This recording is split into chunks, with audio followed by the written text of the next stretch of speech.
Hello, hello, hello. How's everybody doing? Let me know if everybody can hear me.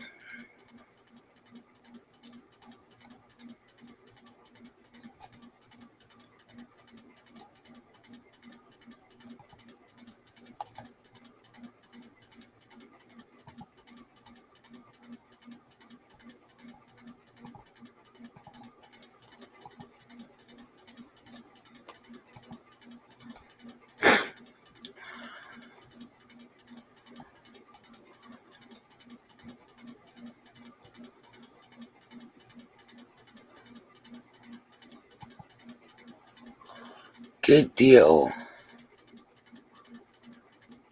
Just trying to check something real quick.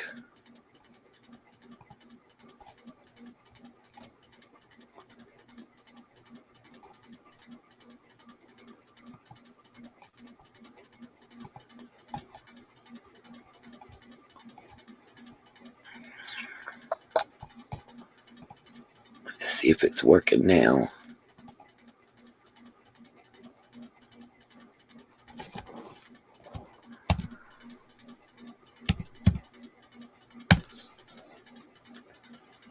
What's up, Mamacita, Bama Cat, Cherokee Girl, We Scottish Mall?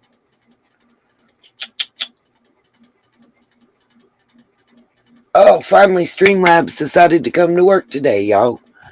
Anyway.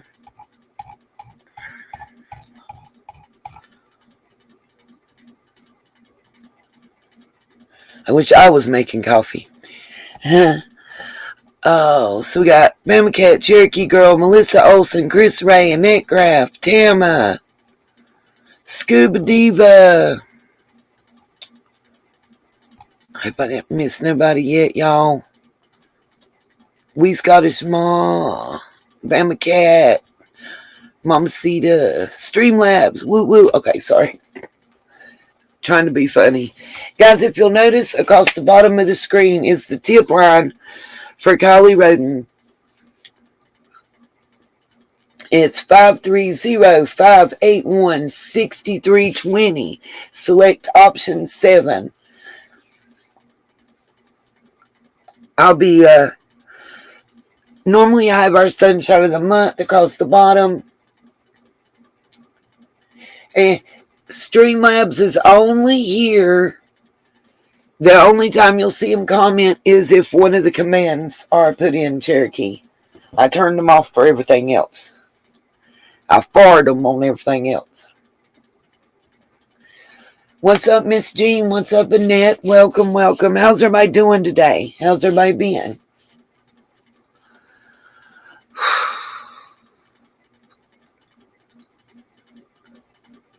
Let's see. While we're talking, I don't know if I can get the link. I've got some stuff already lined up for us to look at. Yeah, Streamlabs has been demoted. That's right. That's a great way to put it. Let's see.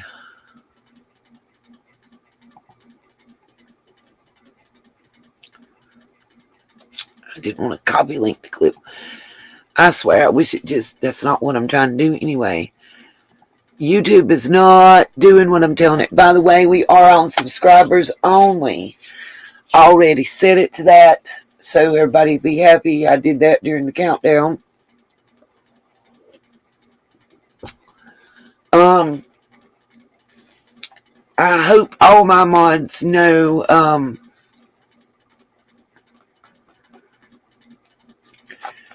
what's up. If I see a certain pop-up,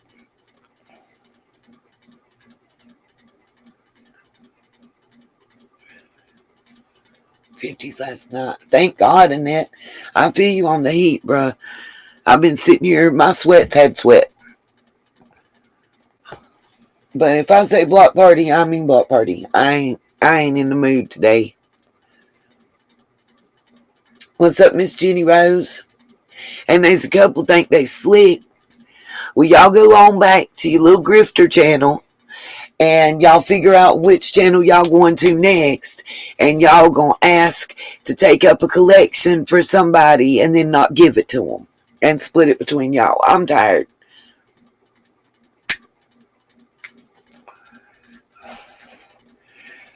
Chris, I hate to see what it is out here in North Carolina today. We literally, y'all, been in the 90s before 10 a.m. It is redonkulous. Forget ridiculous. It's redonkulous. And they say it's only going to get worse. I do have a live stream planned for summer. And I will be doing that later this evening. I've got a lot of research that's been given to me, a lot of things coming out. What's up, RJ? But I really wanted to talk about this Kiely case. I mean, there's a lot of different thought processes and a lot of different opinions, but let's just talk facts. I've got a timeline to look at, you know. Oh, Melissa, I'm so sorry to hear that. Bless your heart. Jenny Rose, sounds like it'd be fun to be out where you're here in Indiana. Because here it's like steam are rolling off of you. There's just a lot of inconsistencies, those of you that are following this case, you know, that I've seen. And it kind of, it does bother me. To see the inconsistencies, and you know, it's hard because you've got, nope, RJ, I'm trying to fan the heat on your side of that mountain range, buddy. The inconsistencies in this case, it bothers me because, you know, we are dealing with a lot of young folks. And those young folks,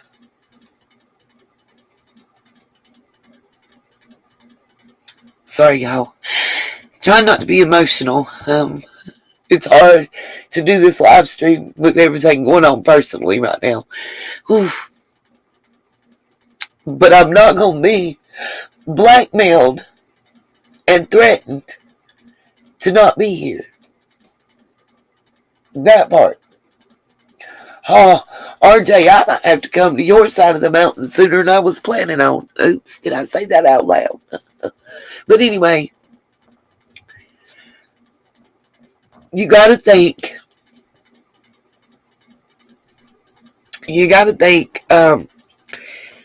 In this case, you've got the youngest age we know that's been put out there is 16. You've got 16 to, as we've been told, up to 40-year-olds that were at this party. Now, there's some things that have come out that have come out from partygoers, teens, adults, college students in the area. Like, for instance, this party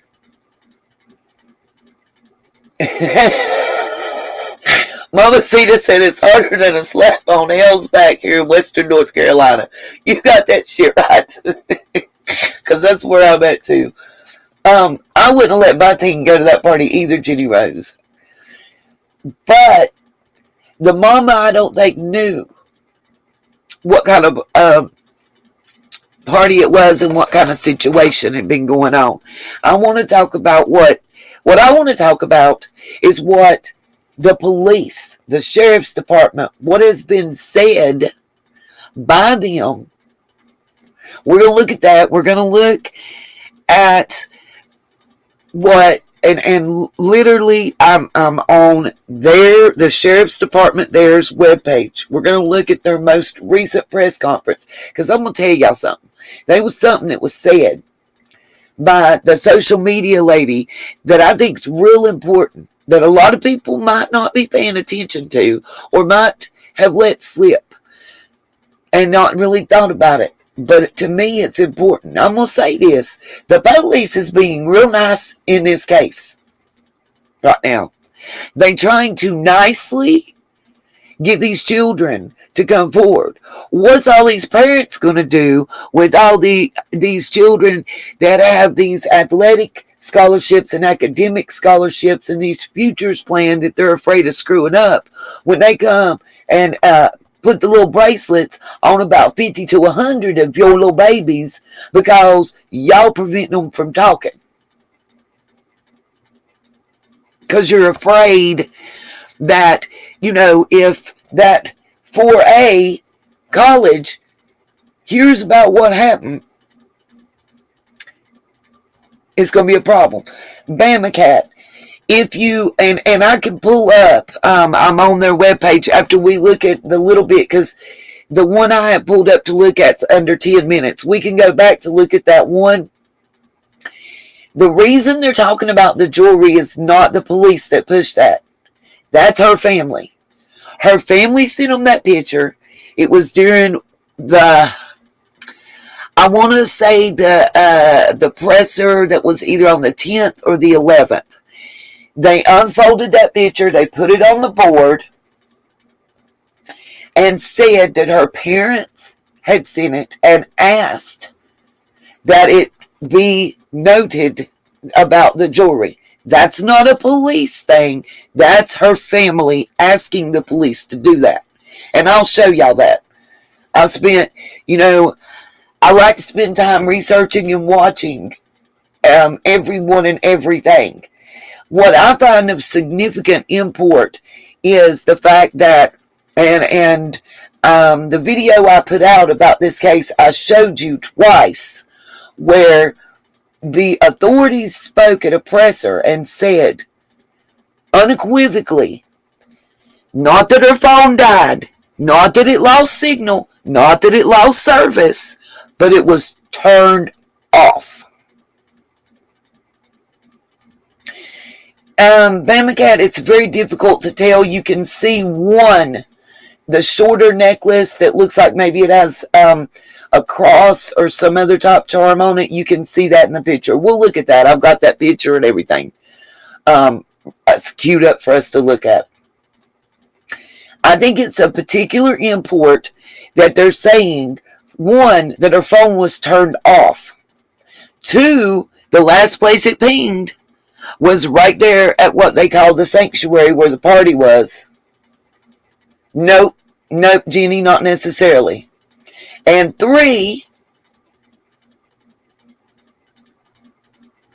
exactly, Annette, separate emotion from observation. I a lot of times watch something with the sound off, then I watch it or just listen to it. Like, put the headphones on, close my eyes, and just listen to the audio, and then I watch it together. 12:33 is the last. They're still saying this, by the way, and this is important to me and something I noticed. 12:33 is when her phone was turned off, they say. So why is the friend that doesn't follow each other, I'll get to that one, why is the friend that's being so outspoken saying that she received a call from Kiely at 12:36? Could it be that they have different carriers and there's that much different in the time on their phones? Absolutely, positively possible. Could it be that levels of intoxication could have skewed her ability to see and give you the proper time? Absolutely. Absolutely. Absolutely. And I got to say this because it's been admitted that everyone was intoxicated, and I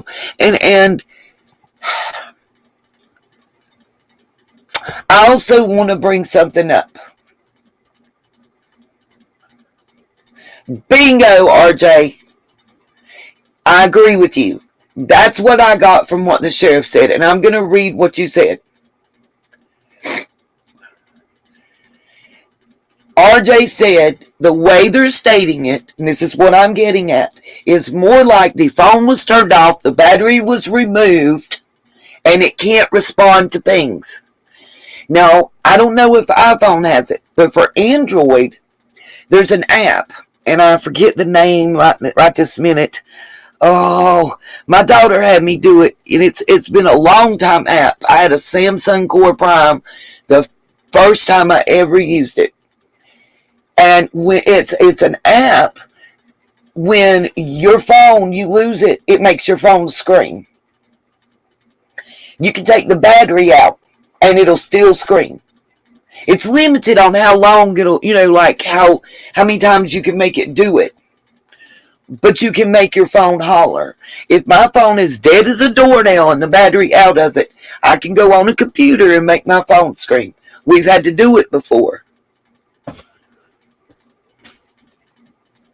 Now, that was before you could ping and get location, like iPhone has. But this app makes your phone scream, and it'll also ping your location within 3.5 feet. Bingo. Bingo.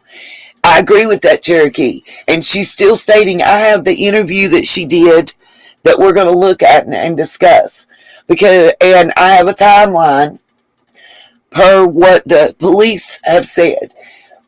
But there was something that was said in yesterday's presser, which I believe is the only reason they had a press conference, was to make this statement that I think is very telling. Very telling. Hold on.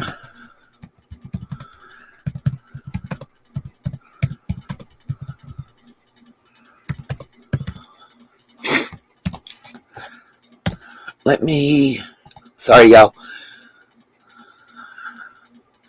Oh, come on. Why is my... Here we go.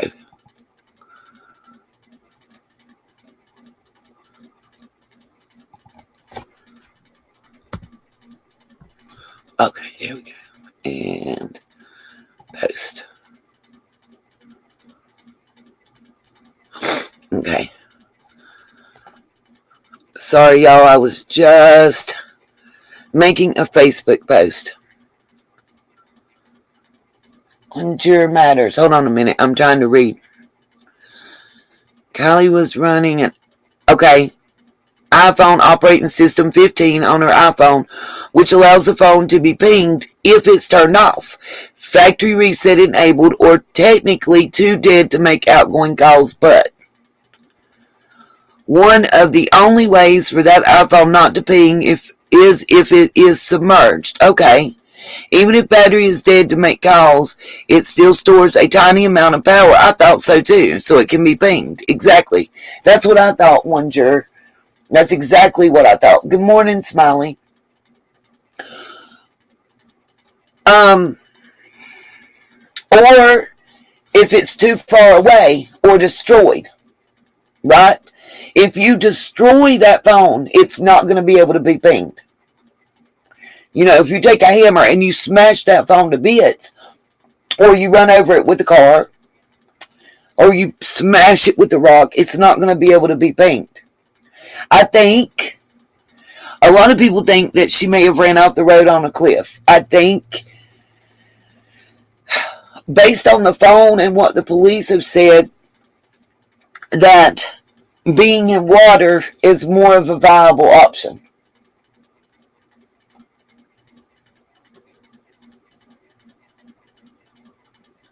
I'm not sure what a life happens case is, Cherokee Girl.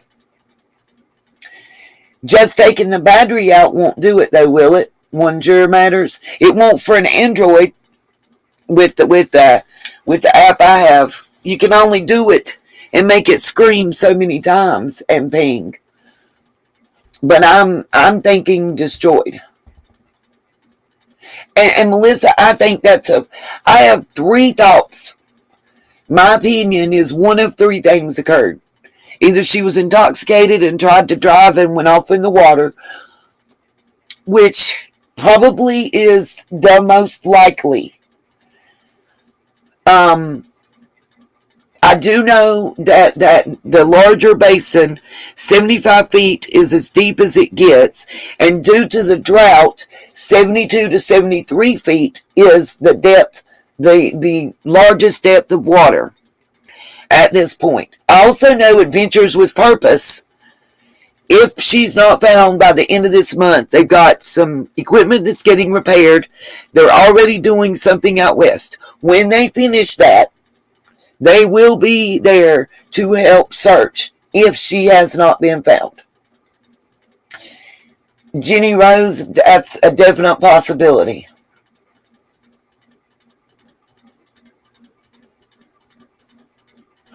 Got you, Cherokee girl.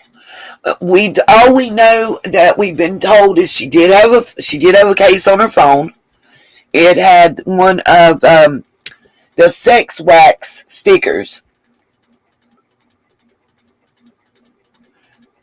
I think so. Yeah, that's what I thought, RJ.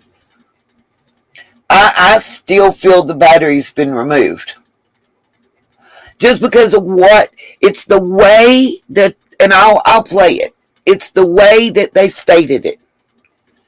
There was no room for doubt that her phone was turned off the way the officers stated it. He didn't say lost connection, not able to ping. And every time I can't remember his name, but it's the taller gentleman that's balding in the dark green. Every time he's talked about it, every time the social media ladies talked about it, they've been very specific in their language. And the language said, turned off. Even when they were asked about it by a reporter, turned off.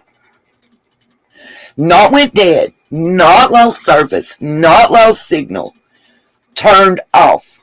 And I think it has to do with the app that she had with her mom where she was sharing location.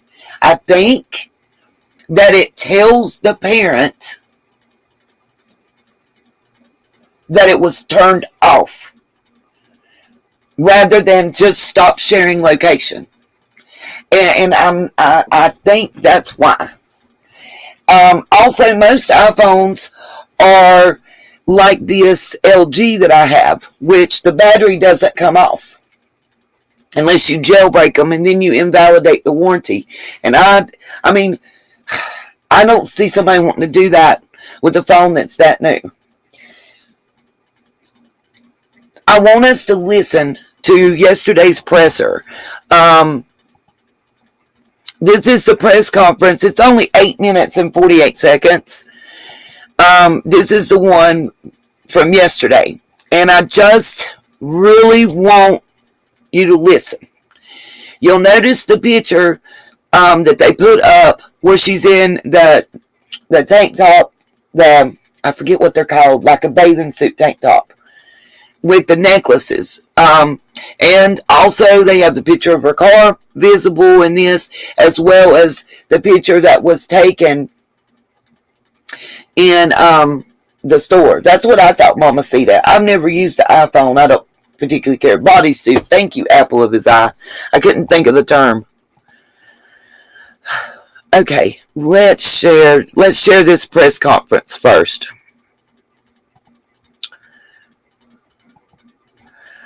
We'll look at the other one. I've got timestamps. Tankini, exactly. Oh. I just think there was something, if y'all haven't seen this, there's a very, very, very important statement that's made. Yeah, and then I have an Android and I can't remove mine. That's what I was saying. The LG I have is like iPhones. You can't remove the battery. If you take this battery out, this phone don't work.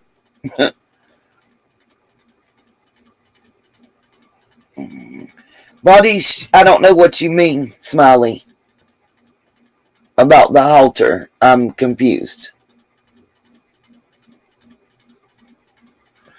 Okay, let's see.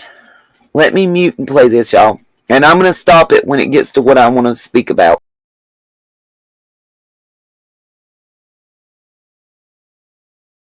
Okay.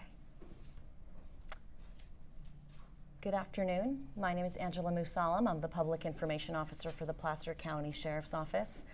I'd first like to begin by thanking the Rodni Neiman family for being here. Thank you. As you all know, we continue to have local, regional, state, and federal agencies assisting us in the search for Kiely Rodni. This is day 6 of the search, and to date we have dedicated over 9,000 hours and over 900 tips have been received related to the search for Kiely.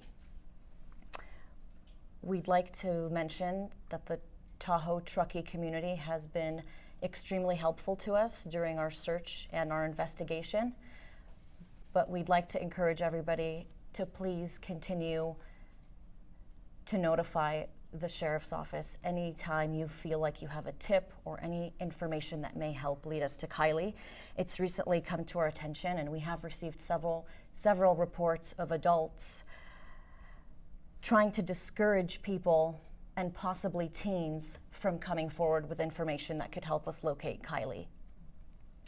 So we'd like to remind everybody again, our interest is in not arresting any individuals, prosecuting any individuals, or holding them accountable for any underage drinking or illicit drug activity that did occur, that we know occurred at the Prosser Family Campground Friday evening. Our sole purpose in this investigation and search is to bring Kiely home to her family, and we need the community's help. Now, I don't know if you heard that. She's gonna double down and restate. And there's gonna be a question asked about what she just said. But that, to me, is the whole reason they had this press conference, is the statement she just finished making, which is they have had tips or information come to them saying that adults are preventing others from coming forward with information.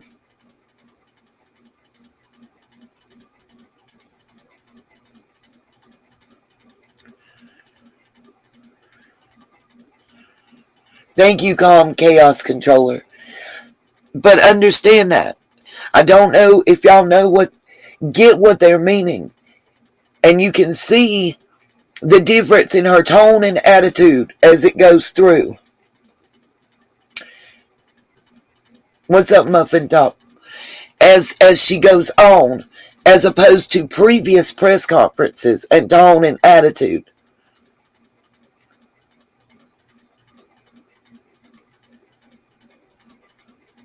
Yeah, one juror matters. It's horrible. That's exactly what I'm talking about.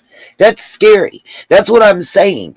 I feel that these teens, these that attended this, have parents, they have scholarships, they have futures, quote unquote, that are planned out, and they don't want to ruin it. They don't want to ruin their futures by their kid coming forward and saying, I was drinking underage, because Stanford's not going to like that. Harvard's not going to like that. USC's not going to like that. And if they get charged, I mean, as a parent, if I was afraid of that, I would have, if you got that much money, you should have money to retain an attorney and have that sent in through your attorney. That's right, morals charges. If you got a scholarship, it could affect it. And I do believe, because it was stated previously about a lot of these kids are children that excel. Now, I'm also going to show y'all something that they ain't putting out there. Jenny Rose, it was a kid's party. Number one, this party was not impromptu. It had been advertised for over a month through social media, specifically Snapchats, according to other college students further out. That's one. Two, it was stated that they do this every Friday night. It just normally don't get this big. First, it was said there was 50 to 100.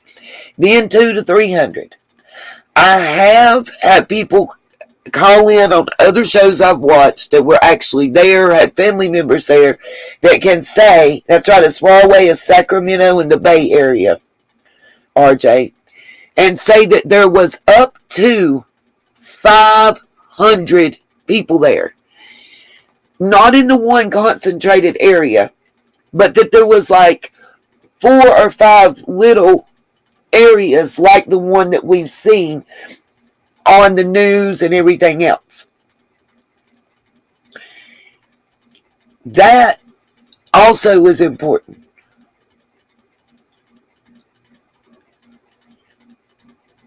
It kind of would be easy in a crowd that large to get lost. This child, this is a 16-year-old girl that 2 years ahead of time graduated high school. You know, Doogie Howser type is what comes to my mind. Now, how many of y'all can remember when you were in high school? I want y'all to think about when you were in high school, especially girls, when you were in high school. Think back. And if you were younger than the rest.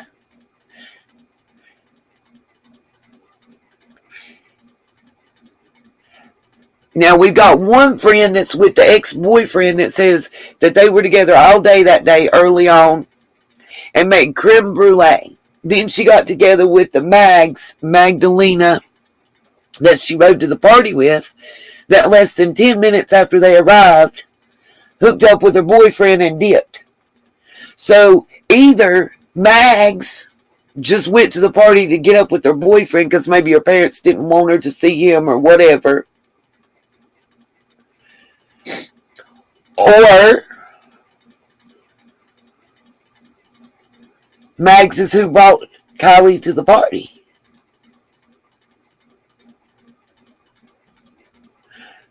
Dazed and confused, I'm already there with you. Anybody ever see a movie called Heathers? If you hadn't, I suggest you watch it. I get that vibe. Can't help it. Not making no accusations. Personal opinion. Personal gut feeling.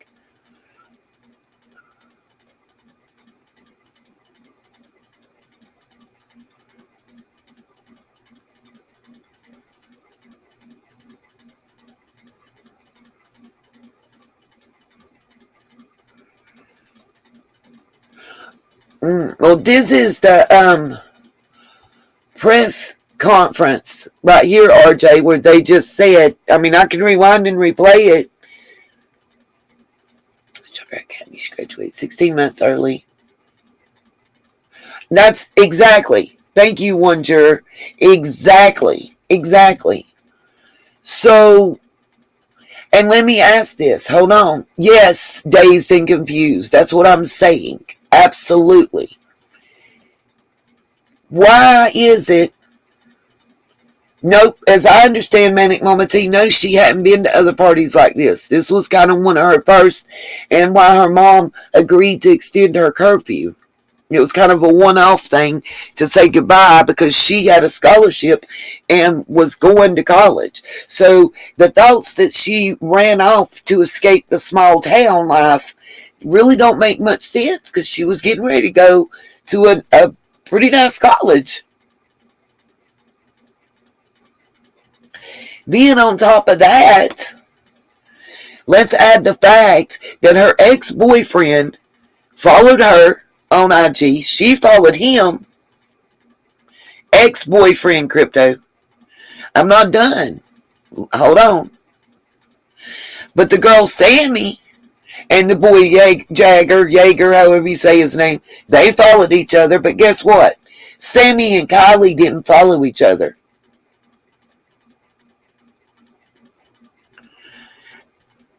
And I listen, y'all. Even at 16, I mean, I remember back we had Mad and Sad. Y'all, students against drunk driving, mothers against drunk driving, all that. If I'm gonna sit here and say you're too drunk to drive me home and you're my friend, wouldn't I give a damn enough about you to take your keys or to tell you you're gonna ride with me? Not, I love you, bye, have fun. The fuck. Sorry, not sorry. To me, that just don't make much sense. Okay. I don't know about the blocking. I just know they did not, follow one another. I'm going to rewind a little bit and play the rest of this right quick. Then we're going to play Sammy's interview. She's done one on Entertainment Tonight or Inside Edition. I know they'll copyright strike me. Yeah, muffin top, I caught that. But I want to play this, and we're going to look at a couple other pressers and stuff. I want to show y'all the timeline I have. Oh, thank you, Miss Melissa, I will. I want y'all to see the timeline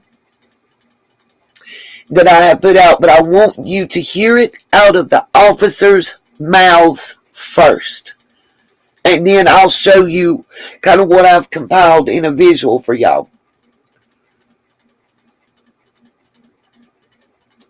Thank you, One Juror Matters. And my question is, why are the police not backing her up, but allowing her to run this? I think, listen, whether Sammy or any of these kids had anything to do with Kiely going missing, in my personal opinion, it's kind of interfering with the case to allow Sammy to run these teen-to-teen things with no authorities or adults present. Does that make any sense to anybody? We've already had an instance, by the way, where the ex-boyfriend made the post in the comment to put tips through him because the sheriff wanted him to filter the tips before passing them on. And when the sheriff's department came out on Twitter and stated that that was unequivocally not true, he miraculously takes it down. Some may write. Some may write somewhere. Yep, that's right, dazed and confused. That's exactly what happens. Sorry, guys. My phone's going off. Thank you, Melissa. It just told me about the PayPal.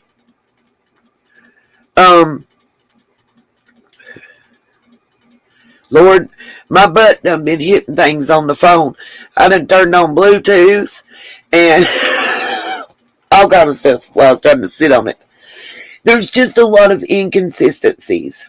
Yeah, that's what happened to that comment. I don't have a screenshot of it. Ikamel, I don't want to say his name right. Ikamel has a screenshot of it. He played it in his live stream. If I can find one, I will, but it's been removed, so it's real kind of difficult. I think he would, and I do know this. There was questions about why Fox 40 News called him her current boyfriend. And let me reiterate, because he stated this. He spoke to the reporter. Ikamel spoke to the reporter that interviewed the Jagger and the girl that said she made the creme brulee. And that reporter told him the reason that the Jagger guy was quoted in their thing as being her current boyfriend is because he told them he was her current boyfriend. Period. It was in the live stream that I watched. It was nearly 3 hours long. Yes, as I understand, he is there. Can I get you the link to that video? If you give Dazed, I will include it in the description box. Because I was watching it. It should be in my whatchamacallit. Let me rewind this a little bit. And I'll put the link in the description. Not a problem at all, Dazed. It's his most recent live stream that he just did. When I was watching it at like 3 a.m., it had just been uploaded and finished for about 6 hours. I think he called it part 4.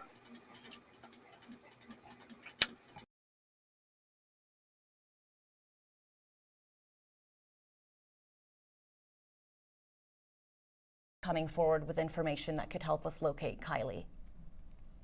So we'd like to remind everybody again, our interest and our investigation, but we'd like to encourage everybody to please continue to notify the Sheriff's Office anytime you feel like you have a tip or any information that may help lead us to Kiely. It's recently come to our attention, and we have received several reports of adults trying to discourage people and possibly teens from coming forward with information that could help us locate Kiely. So we'd like to remind everybody again, our interest is not arrest. She just stated adults trying to discourage people from coming forward.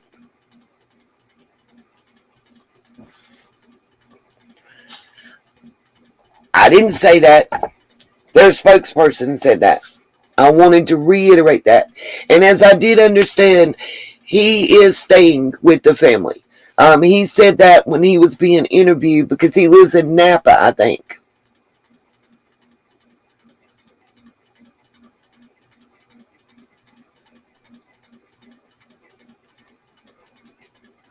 I don't know, Melissa. I can't answer those questions. As I understand, and as it's been stated, and you'll see, I don't know if you guys have seen the little clip of video that's been released where you see the guy giving like the primal scream and the picture. I'll show that to you guys. The one picture. He is staying. He lives in Napa. He came here to, I don't want to say it wrong, Truckee. I hope I'm saying it right. I apologize if I'm murdering names. I am horrible. To stay with Kiely's family. He's, as I understand, close with the family. This interview that I'm going to show you guys will tell you all that, though. Yeah, Streamlabs, even though it doesn't say anything to you, Streamlabs will still time you out for violating YouTube policies. Arresting any individuals, prosecuting any individuals, or holding them accountable for any underage drinking or illicit drug activity that did occur, that we know occurred at the Prosser Family Campground Friday evening. Our sole purpose in this investigation and search is to bring Kiely home to her family, and we need the community's help. We're here to support the community. As we mentioned earlier, we have set up an online portal where people can submit photos and videos that they believe may help lead us to Kiely. That service and that option is anonymous. You don't have to enter your phone number, and you don't have to enter your email address or your name. This is a strictly confidential, anonymous way for us to receive photos and videos from the Prosser Family Campground party that may assist us in locating Kiely and her vehicle. In addition to that, we want to remind everybody that we have an online email portal set up and our tip line. All of this information can be found on our social media accounts in our latest press release that went out just a few hours ago. We've created a link tree to condense all of the options available to the community and the public who would like to help us with any tips or leads that they may have. Again, we'd like to thank you for continuing the coverage in our search and efforts to locate Kiely. And again, we'd like to thank the Rodni Neiman family for being here. We'll open it up for questions. Of the 900 tips that you've received, are they mostly from this area? How far out would they be from if they're from out of this area? We've received tips from across the country, and we continue to. And at this point, our detectives are not discounting anything. Every possibility, every option is being explored currently as we continue to try to learn where Kiely may be and where her vehicle is located. Have the tips slowed down at all 6 days later, or are they still coming in at a steady rate? No, tips have not slowed down. We have tips pouring in every hour, and we are we have all of our detectives rapidly looking through each and every single one of them and trying to exhaust each and every single lead. Unfortunately, most leads have not panned out and have not been fruitful, but we are not discouraged. And again, we're really urging anybody in this community and beyond who may have been at this party to please, if they have video or photos from this party, to please upload them to our anonymous online portal. We are very interested in seeing these photos and videos. You're saying that some people may have been persuading maybe students or young teens to not come forward in fear of some sort of consequences. Can you explain that dynamic a little bit? So we've received reports from adults around the community who we understand are dissuading people from coming forward. And that impedes our investigation. We want to find Kiely. We want to bring Kiely home to her family. And if people are out there telling people who may have valuable information to not come forward, that's an issue. Again, we're not here to arrest anybody and hold them accountable for underage drinking and drug usage. That's not our interest right now. That won't be our interest in this case. Our sole mission is to bring Kiely home to her family, and that's what we want everybody to understand. We've been saying this from day one. It's now day 6. Are those adults going to be held accountable for impeding within the information being brought to you? Potentially, if we can prove that this is actually happening. Remember, these are just reports that we're receiving. If there is solid evidence, we'll have to pursue it. That's also our job. But again, right now, our sole focus and our only focus is to bring Kiely home. Are those reports coming out of our community? Yes. Within the North Lake Tahoe Truckee area? Yes. Thank you. As far as search efforts or As you just heard, the reports of people discouraging people from coming forward are coming directly from the community.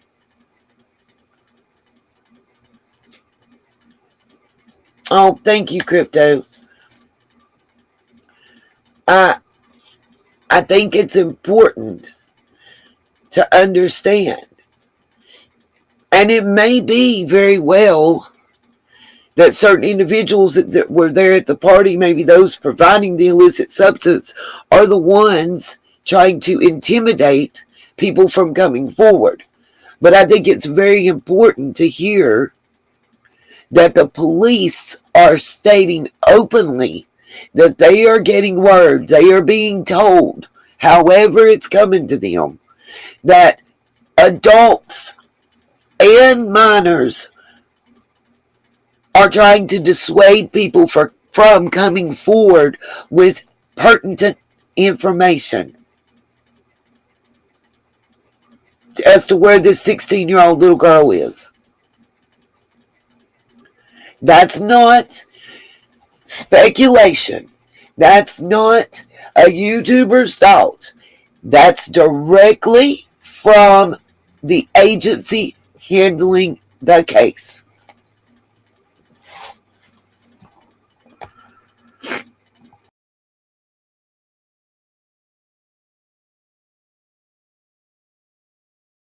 maybe interviews that you guys have conducted from yesterday to today, has anything new panned out or new information to share?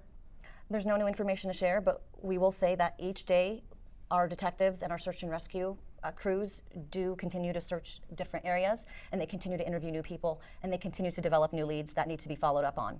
And one thing that I think I'd like to clarify is that our detectives cannot debunk or not confirm any type of lead within minutes, right? So I can't debunk a lead and say, oh, this is false information in 5-10 minutes. Some of these leads take days to thoroughly investigate, and that's what we're doing. That's what we've been doing from the first day of the search, thoroughly searching and thoroughly investigating. So this is a very complex process, and again, we're looking for the community's help to help lead us to Kiely. Yesterday, I think one of the officials, they described this situation as looking for a needle in a haystack, but we don't know where the haystack is. Right. Is that still the case? That is still the case. We wish it weren't. Wow! Molly Brown, Uptown, you don't say.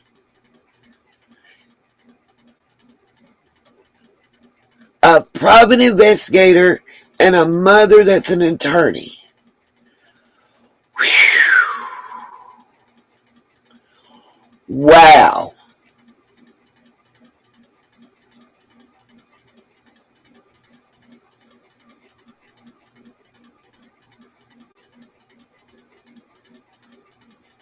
No. One juror, she didn't say Kiely. She said Sammy.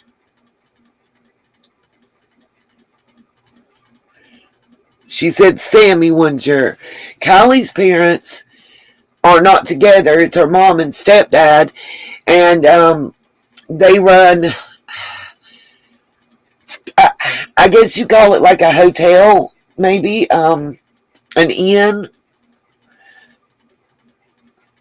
is the way I understand it. I may be calling it the wrong thing, but I've seen it. Them standing in front a lodge. Thank you.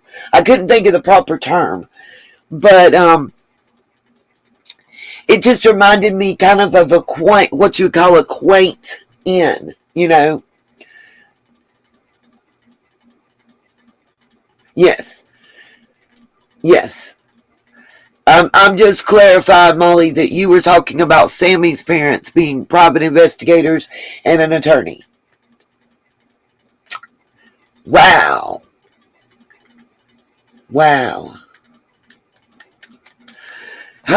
Let's let this play out here. It weren't. Are there any more questions? There's the report of the couple that went missing on their way home from Hot August Nights in Reno. The search effort to find them, will that be taking resources away from this search effort? I'm going to let Lieutenant Perry from the Nevada County Sheriff's Office answer that. I am Lieutenant Perry. I'm the Investigations Lieutenant for Nevada County Sheriff's Office. We did have to pull one detective today for that investigation, as well as some of our investigative efforts down the hill to look into that, and we're currently working hand in hand with the Yuba City Police Department on that investigation.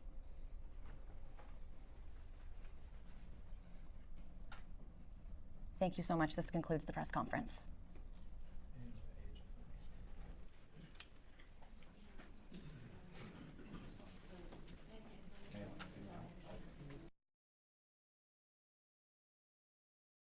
I paused it right here because I want y'all to see the picture on the far left is the picture that Kiely's parents sent in with the necklaces that they wanted people to be aware of. That top that she's wearing in that picture is not a picture from the day that she went missing. Now that's the one on the far left.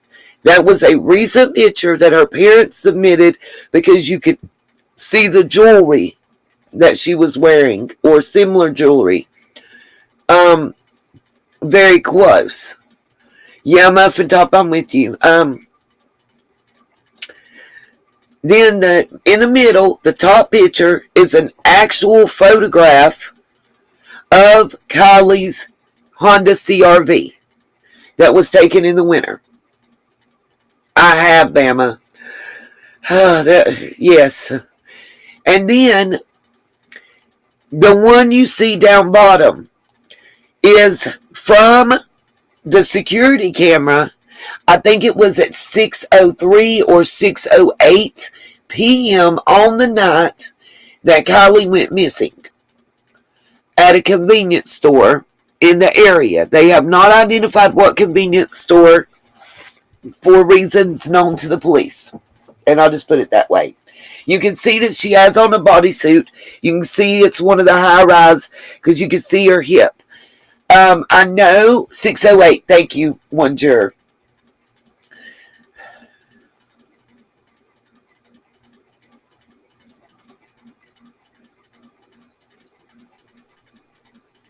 You got that shit right, one juror. 300 plus kids cannot keep their mouth shut for long. The hoodie says, you don't want to be forgotten, you just want to disappear. I was getting to that point, that part. I wanted to finish. The Dickies are green. It's a studded belt.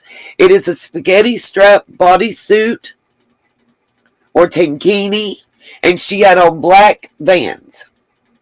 The hoodie, they have never told where it came from or who loaned it to her. They have never stated that. They have never stated that.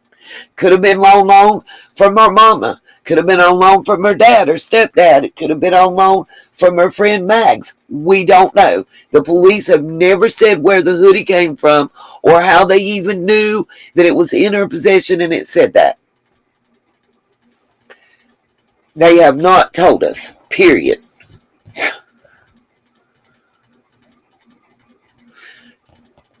Yeah, I've heard conflicting statements, but the authorities have not said, other than that it was loaned to her that night. They didn't even say she was wearing it. They said it was in her possession. I think this is a case when we listen to pressers, when we listen to what is said, that we have to be very careful to listen to exactly what is said and how it's said. I think wording matters. I think we're dealing with a lot of people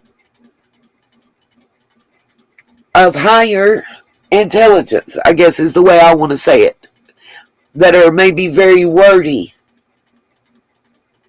And I think wording is very pertinent in this case. Now, and I'll ask my mods to drop the link for this channel.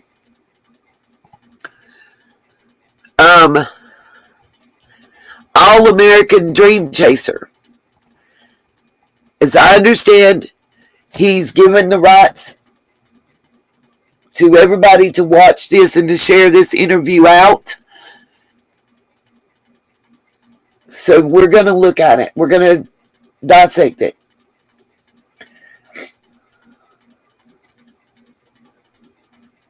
Crypto, that's what they're begging to be submitted and people to come forward with. They're saying they used an app called Be Real, that most of the children waited until they were at the party to use it. It gives you 2 minutes. As I understand, once you get notification that your friends are taking the picture, it gives you 2 minutes to also take your picture. It activates your front and back cameras and takes a multitude of like rapid screenshots, and it's posted kind of like a video reel, no matter where you're at and what you're doing. So you're getting your front facing and your back facing camera angles, and kind of like Snapchat, it disappears after a certain amount of time. I'm not sure if it's 12 hours or 24. I'm not very familiar with this app. It's a younger crowd app. I do think it's important that it was originally told that there were 50 to 100 people at this party. I think it's originally told that it's important to know that it was originally said it was an impromptu party until information started coming from as far away as Sacramento in the Bay Area and colleges in that area and college students saying that this party had been advertised for over a month through Snapchat.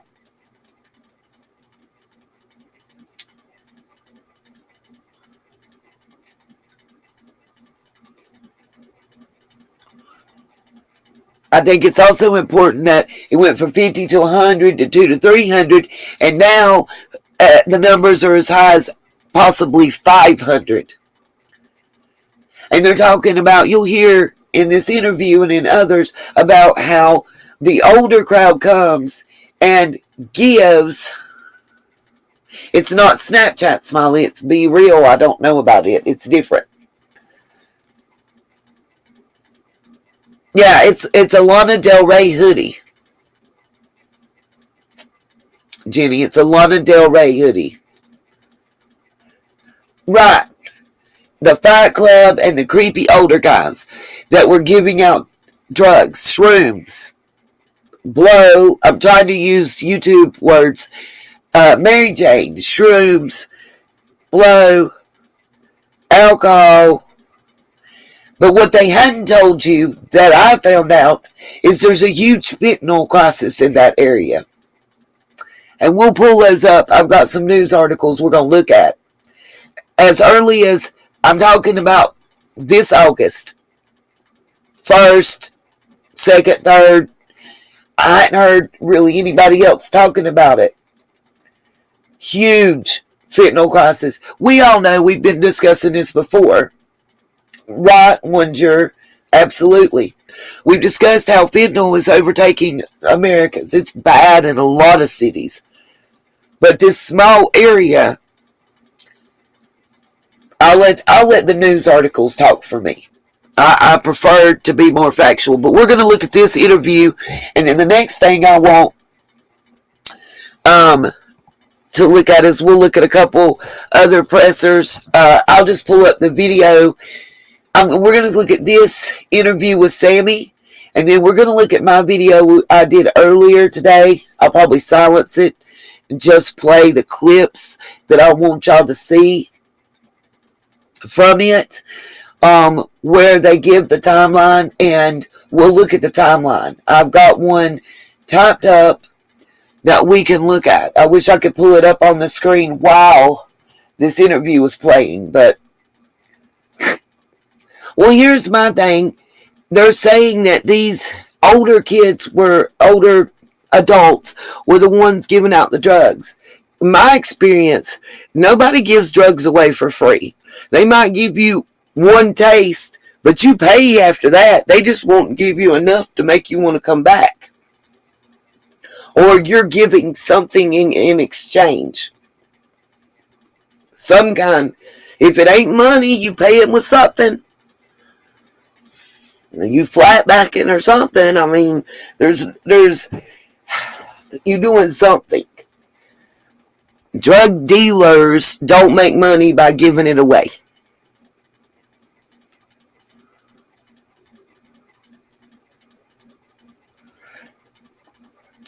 Right on, RJ. Exactly what I was thinking of. Skittles in the fishbowl, where they go to mama and daddy's cabinets and empty it out, and everybody throws everything in, and everybody, yeah.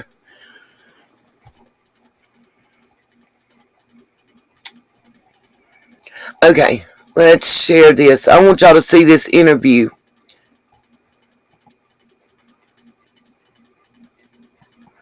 I think this is the right one. I've also been able to get a lot of info by certain Facebook groups.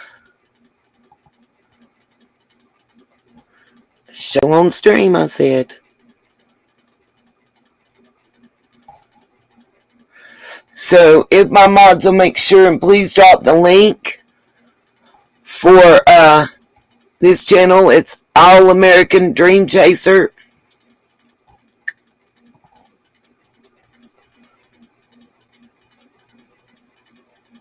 No, Reno isn't that far away.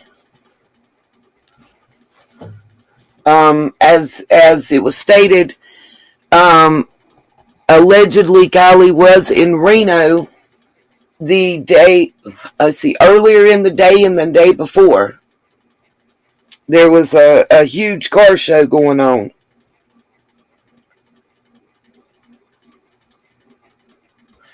Nobody has said anything crypto about GPS or LoJack for her vehicle. I've wondered about that myself. Oh my gosh, y'all, I'm sweating. We got AC and it's still kicking. Okay, let's go ahead and let this play. I'm going to mute myself for... Thank you so much. I know you've been super busy, and it's an honor. It's a privilege to have you. I'm sorry for the circumstances, but I know you're super busy. You're pressed for time, so let's get to it. I know you've been repeating yourself all day, but what's the latest? Tell us who Kiely Rodni is. Go ahead. I'll let you have the stage. Yeah. Okay. So, thank you, Kiely. No, yeah. You're welcome. I know you're super busy. I know you got to be tired. I know you've been busy. Yeah. I followed you at the press conference today, and I know you're a busy girl. And I just want to say I really admire what you're doing. You're amazing young lady. You're only 18 years old, right? Yeah, I'm 18. It's outstanding for a young girl your age to But anyway, nonetheless, I know you're pressed for time, and everybody's wanting to know what's the latest. What is? Well, I'll let you take it from the top. Who's Kiely Rodni? Let's go back to the beginning, I guess, real quick. Just give us a rundown. I will be pausing periodically to make comments about this. I'm trying to remember the year. I want to say it was a 2013. That card's not that old, actually. I don't know what the 17 is significant for that's tattooed on her ribs. I have no idea. They have not made any comment about that. Yeah, Annette, I've noticed that. That's what I thought. I thought it was a 2013 Honda CR Ravs, I guess a Ravs CRV. But it's a 2013. It's a pretty decently expensive car for a 16-year-old. Okay, back to the interview. Totally, yeah. So Kiely is one of my close friends. We met through mutual friends, and we became closer in the past year to coming months recently. And she is just a light in a lot of people's lives. She's wonderful. She's smiling all the time. She's caring. I was interested in what she just said just now, by the way, where she said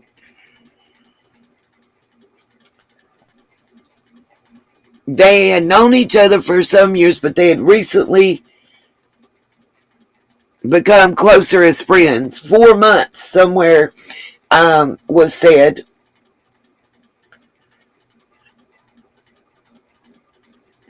And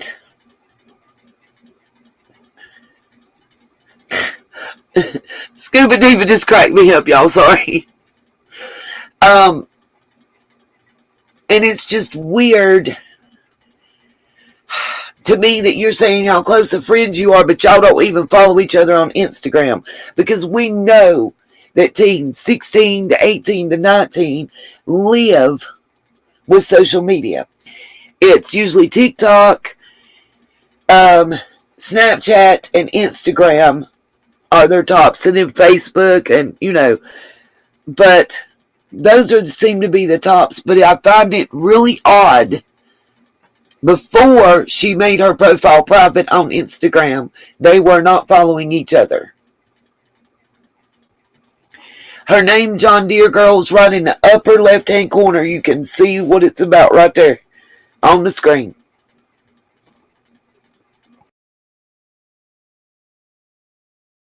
She's beautiful. She's there for anybody who has ever needed her.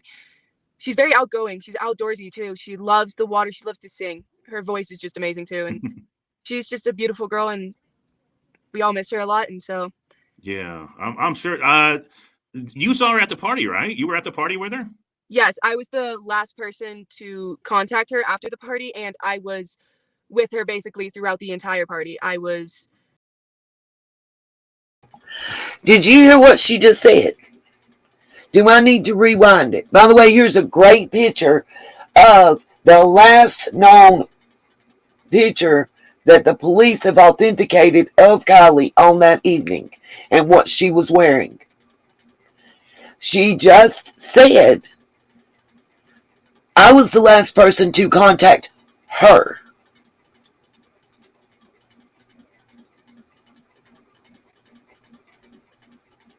Thank you, Melissa. Have a good one.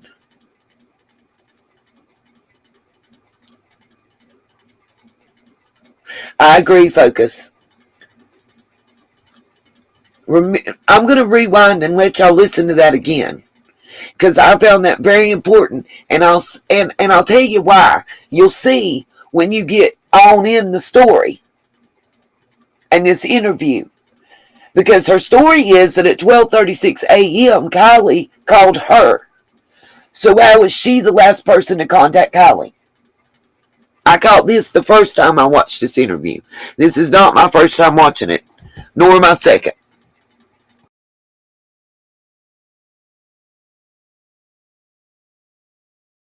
is. Well, I'll let you take it from the top. Who's Kiely Rodni? Let's go back to the beginning, I guess, real quick. Just give us a rundown. Totally, yeah. So Kiely is one of my close friends.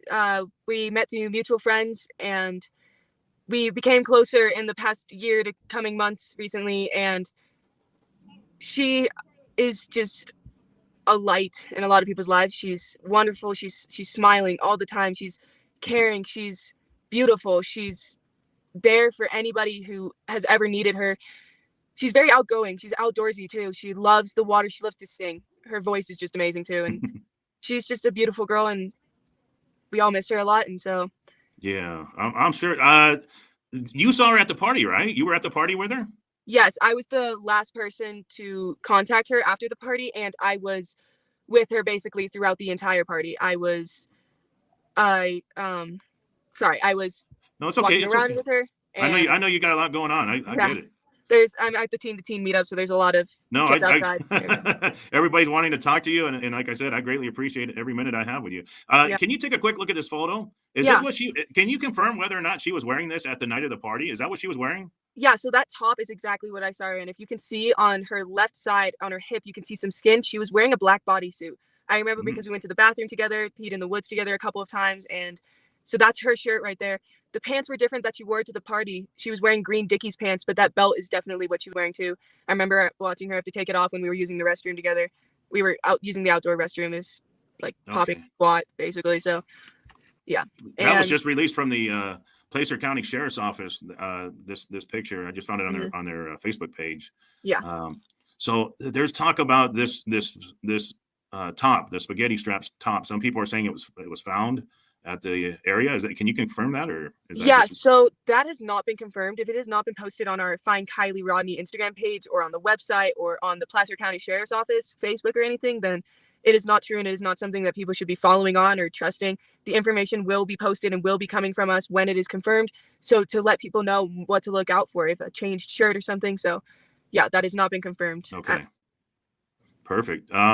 So at the night of the party, the last time you saw her, can you tell us about, I guess, give us a rundown of the party real quick. I understand it was a large gathering. Yeah, so it was supposed to be a senior farewell party where all the seniors and everybody from around our area, like Tahoe and Truckee and Incline and Kings Beach, were supposed to be there. They were invited there because it was supposed to be like saying goodbye to your favorite seniors before everybody starts going off to college, because soon enough here people are going to start leaving and moving out. And so Kylie's a senior, or she graduated early, so she's considered a senior, and I was a senior, so every senior was initially invited to the party. And as well, all grades were invited just so that they could say goodbye. So I had talked with Kiely, and I'd known she was going beforehand. Those pants that are in this picture are green Dickies. I think because of the distortion and discoloration that's in this security camera video, she thought they were blue jeans during this interview. That's my personal opinion. We hadn't planned on going together, and we ended up not going together. She came with her best friend Mags Larson. Magdalene, sorry, is her first name. Yeah, that's okay. Yeah, and so she came with her, drove in with her, and then Mags ended up leaving about 10 minutes into the party with her boyfriend Ross, Mags's boyfriend. I still find it really interesting that she showed up with this Mags girl, and within 10 minutes of arriving, Mags left. Now, when Sammy first told the story, she tells how her and Kiely just ran into each other, like, oh, hey, we hadn't seen each other for so long.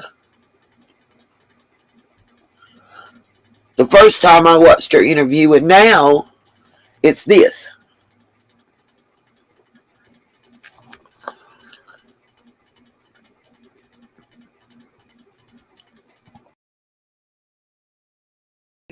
And told Kiely goodbye and everything, and they were never planning on leaving together or staying together at the party. They just went to the party together because they were hanging out earlier in the day. And then I saw her the second she got there, and from that moment on, we were pretty much seen together all around the party. We would break off for mere moments from each other to go talk to other people or to go do other things, but we would always come back to each other. We were just going around the party. We were drinking the same drinks, being teenagers, throwing glow sticks into the party, and it started to grow really big. I would say around 10 to 10:30, it just blew up. Like, it started to get to the point where I was getting overwhelmed, and I'm a very social person. I've been to a lot of these parties. I've never been overwhelmed. I've actually been underwhelmed, but at this party, it was very large. Like, it was bigger than any party we've had in Truckee all year, and for a lot of years past. There were people from what we think Sacramento, San Francisco. I remember talking to somebody who was from San Francisco, Reno, Folsom, areas that were just way out of reach from it, and it was really overwhelming and weird to see, but I didn't really think much of it. I just thought, oh, kids are around here. They have vacation homes up here. They're just coming to party because why not?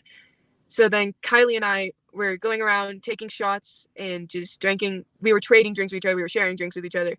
We would go back to her car to get some alcohol sometimes. And then we went to her car to charge her phone, and we were talking about just random stuff. And then it's kind of hard to remember. And so, or no, we were talking about her texting her mom and her charging her phone and stuff, and just about the party in general. And then we had a few other friends in the car, and then we all decided to go back to the party, and we were around in there for a bit. I had asked her for a ride home when we were in the car because my ride was leaving and I wanted to stay at the party longer. And so then we ended up splitting up in the party because I went to go find another ride when we got back into the party after leaving the. I want y'all to listen to this part right here. That's what I think one juror matters. Same, he said, I think Mags and her boyfriend, Ross, had already planned a secret rendezvous. Kiely brings Mags to the party because it's good optics for both their parents. I fully agree with you on that one. Exactly, Focus. Thank you. My thing is, what I want y'all to hear, and I'm going to rewind because I want y'all to hear this. She says they're in the car. She asked Kiely for a ride home, and Kiely says yes. Then she goes to, they get out of the car, and immediately she's asking and looking for another ride home. Why are you doing that if the girl just told you she'd take you home? Because you're sketched out at this party, but yet you're not ready to leave. The problem I have with Sammy's story here, and what puts up red flags for me personally, and a lot of people say, oh, she's young. Well, first of all, she's 18, so she can vote and she can go to war. Okay? Kiely wasn't but 16. And isn't but 16. The story don't make sense. It's like she's telling us she's a little bit pregnant. To me personally. That's what drew my interest to this case. Because I know somebody's going to say, well, why are you following this case? Because something seems off. Something doesn't seem right.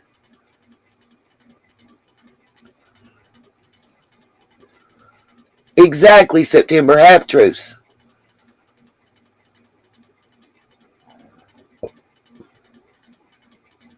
Who's Kate? Who's Katie? The one that was with Jagger that said they had creme brulee? John Deere. In the car so that we could sorry, my mind is in a moment. No, that's okay. That's okay. I want to take a couple of questions here real quickly. Nola in the chat wants to ask you. We were pretty much seen together all around the party. We would break off for mere moments from each other to go talk to other people or to go do other things, but we would always come back to each other. We were just going around the party. We were drinking the same drinks, being teenagers, throwing glow sticks into the party. And it started to grow really big. I would say around 10 to 10:30. It just blew up. Like, it started to get to the point where I was getting overwhelmed, and I'm a very social person. I've been to a lot of these parties. I've never been overwhelmed. I've actually been underwhelmed, but this party, she's overwhelmed but wants to stay longer.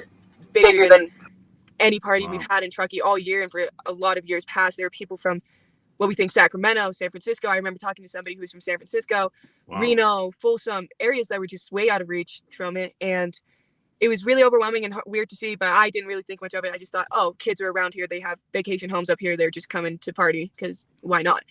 So then Kiely and I were going around taking shots and just drinking. We were trading drinks with each other. We were sharing drinks with each other. We would go back to her car to get some alcohol sometimes. And then we went to her car to charge her phone. And we were talking about just random stuff. And then it's kind of hard to remember. And so, or no, we were talking about her texting her mom and her charging her phone and stuff and just about the party in general. And then we had a few other friends in the car, and then we all decided to go back to the party, and we were around in there for a bit. I had asked her for a ride home when we were in the car because my ride was leaving, and I wanted to stay at the party longer. And so then we ended up splitting up in the party because I went to go find another ride when we got back into the party after leaving the car, so that we could. Sorry, my mind is in a moment. No, that's okay. Did y'all hear that again? She asked her while they're sitting in the car to give her a ride. She says yes. Then they get out of the car and she immediately disperses to begin hunting another ride. Why? Why?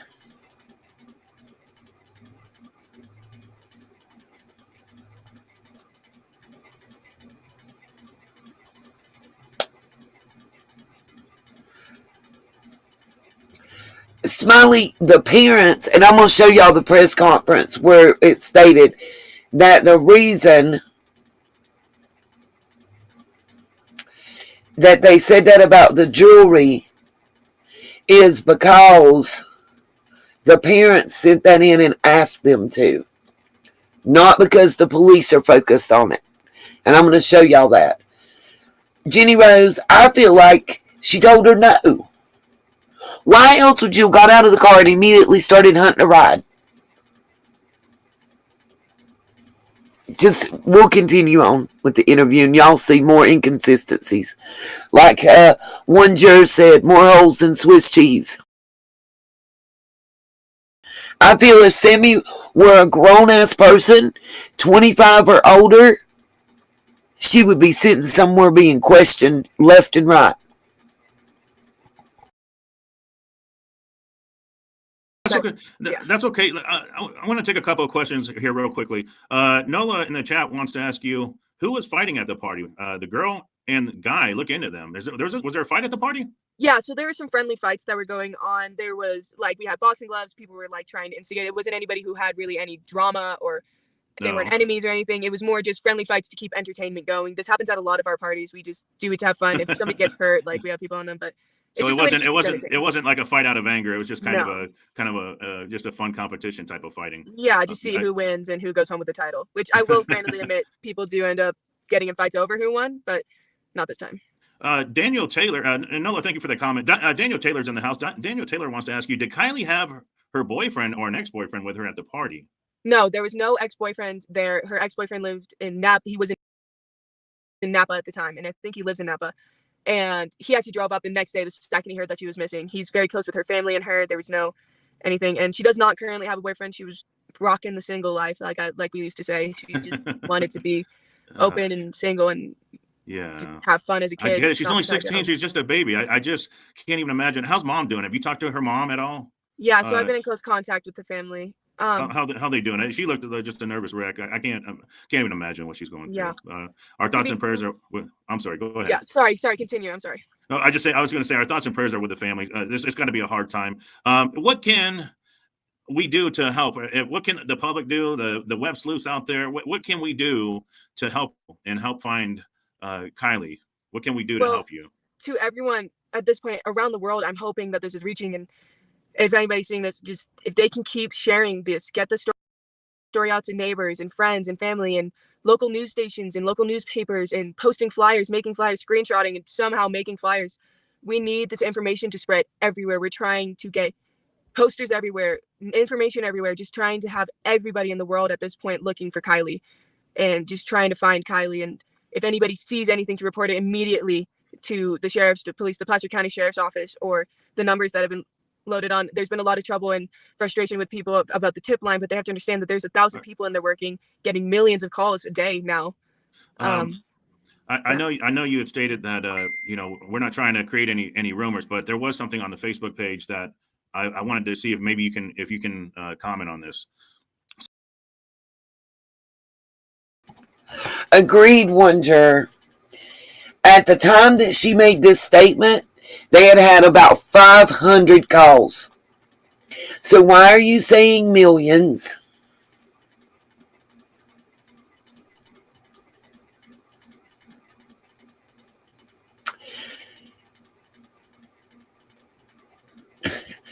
This has been debunked.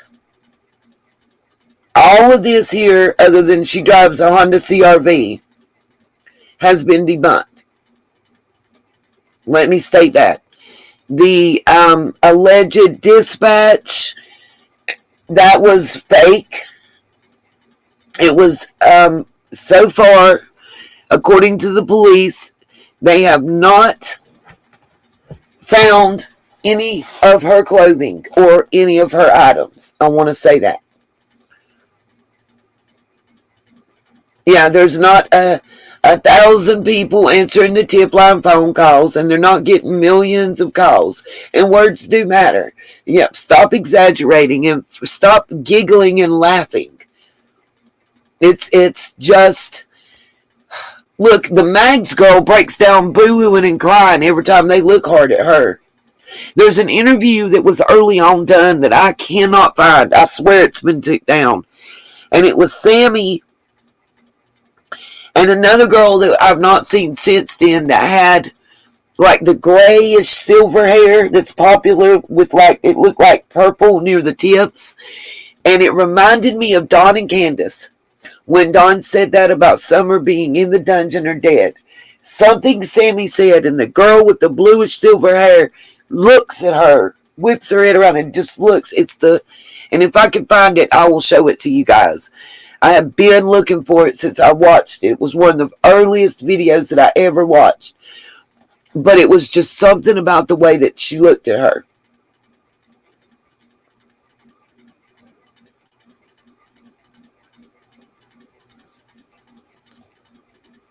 Right, thank you, Jur. I agree. She's supposed to be shit-faced drunk, but yet she has enough wherewithal to dial Sammy's number and ask her if she needs a ride. They have not, Muffin Top, Sammy has not taken down her social media. She's made it private. Yeah, I know, Mama Cita. I saw that too. She wasn't too drunk, right? I agree.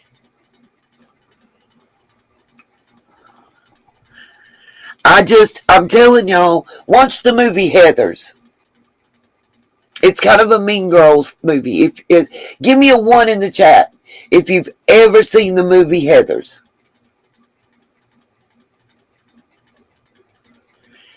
Shannon Doherty was in it.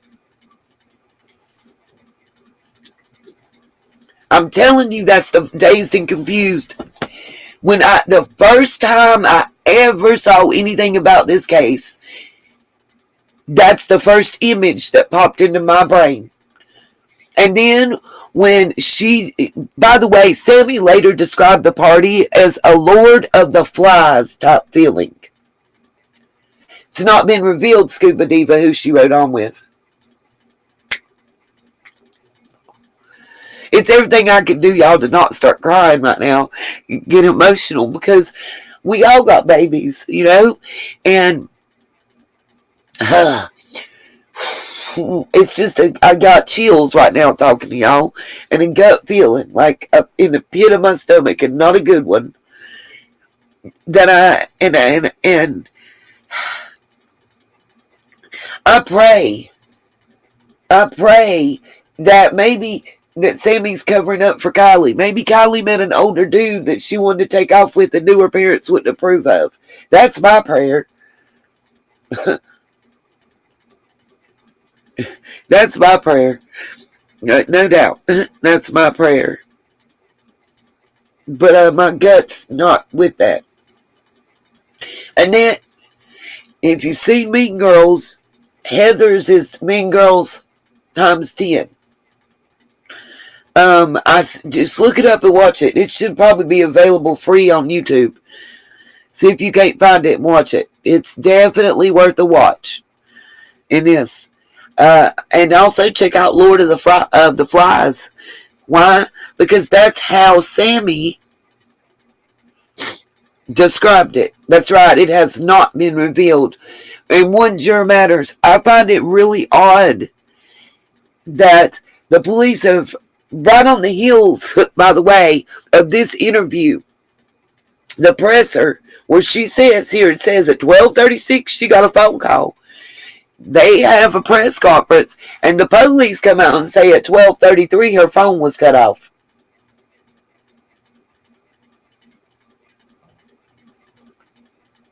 Yep, absolutely, September.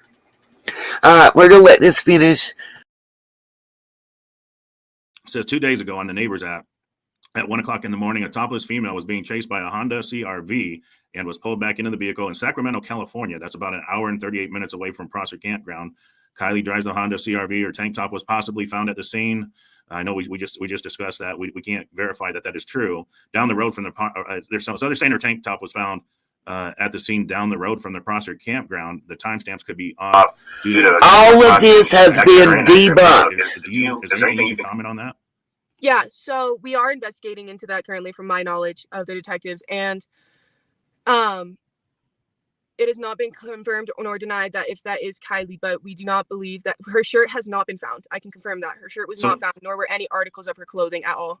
Okay, so I want to let's repeat that. The spaghetti strap shirt that was claimed to have been found, that was not hers. No, it was not hers. It was investigated by the FBI and the cops and everything. Thank you so much for clarifying. And so the spaghetti strap the dispatch that was found heard about the CRV and the girl has proved to be fictitious. So I can. I wondered the same thing, Dave. Now, when we watched the press conference, the police were saying that they're trying to get everyone that was at that party to come forward.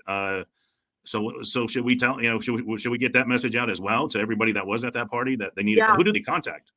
Well, I've been not in charge, but I've taken on the responsibility of trying to get in contact with everybody at that party. I've posted teen meetups, teen to teens, where there's no adults, no parents, and no media coverage. Everybody stays anonymous, and everybody does not get, everybody is just talking teen to teen. We have interviewers, only about 7 or 8 of us, and that's the limit we're trying to keep it at, to keep the information kind of in a simple one source area that we can go to. And we've moved locations, multiple, trying to make things more convenient in the Tahoe area, in the Truckee area. We've held one last night, and then we held one tonight, and we had a lot of teens come out today and explain things. It's just a way for teens to not feel the pressure of getting in trouble by their parents, or to feel like the cops are going to get them in trouble, or to feel that the media will spread their face all over the internet. We're just trying to get teens to be honest, because kids will tell kids who they kissed, and kids will tell kids who they drank with, and they don't want mom and dad to know what really happened at the party. Exactly. I totally get that, and that's good that you're doing that. Laura Truan just was in the comments. Laura Truan says you're doing a great job, Sammy.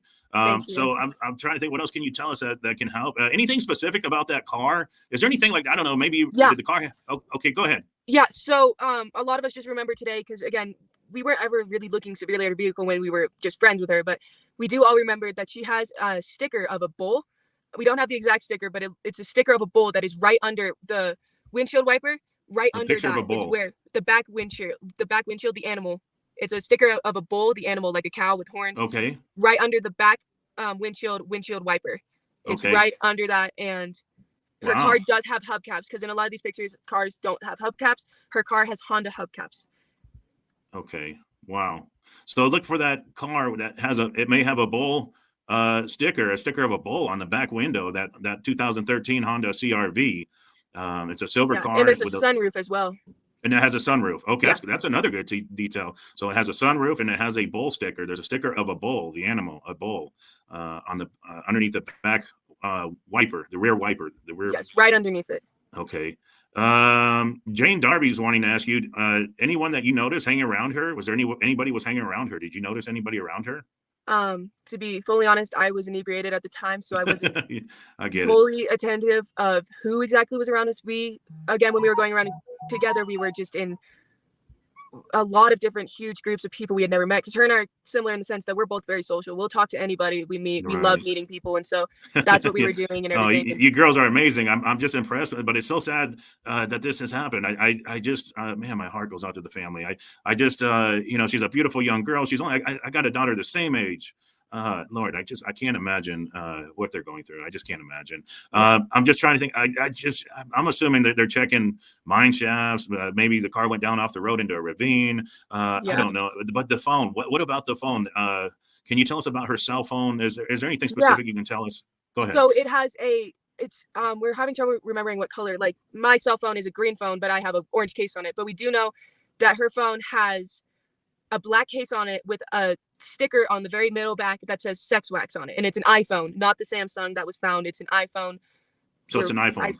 I forget which generation and which number, but I can post about that or something, or get in contact with you. Okay. Real quickly, Laura Truman wants to ask you, what about pictures and social media posts? There has to be evidence this party went down. I'm sure there's people taking photos or TikToks. I'm sure there's got to be a TikTok video of the fight or something, right? There's got to be something out there. Yeah. So there's hundreds of videos. We have videos of people taking videos. Oh, wow. We have very good. Hundreds of videos, hundreds of pictures. We've asked everybody to send us any videos and any pictures that they have, even if it's a picture that looks exactly like something else sent us. It could have different angles. We are looking at an app called Be Real, which is where a lot of kids waited, because the Be Real, it's an app where you can post a picture and there's 2 minutes at random points in the day. There's only one a day. And it comes as a notification will pop up on your phone that says, you have 2 minutes left to post your Be Real. Like, everybody has, you can post it later in the time, but you're supposed to post it in that time. We're looking at everybody's Be Reals, because we know a lot of people waited until they were at that party to post their Be Reals. So we're looking for people to look back in their Snap memories of anybody that we can see in those videos, anybody that we can see in those Be Reals. We are looking at Instagram posts, photos taken on video cameras, photos taken on Snapchat, videos on all of these, and everything. Okay. She lived fairly close. Is this picture correct? She was about 12 miles away. The Prosser family campground was roughly about 12 miles from her house. Is that correct? That dot is not exactly where she was located. It's a little bit more to the right and towards the little blue lake that you can see up from it. Sex wax is a surfboard and surfer wax, basically. I think it's something about wax your stick. It's very popular. Yeah, with surfers. Exactly, Days. Thank you. Yep, Jenny Rose, I agree.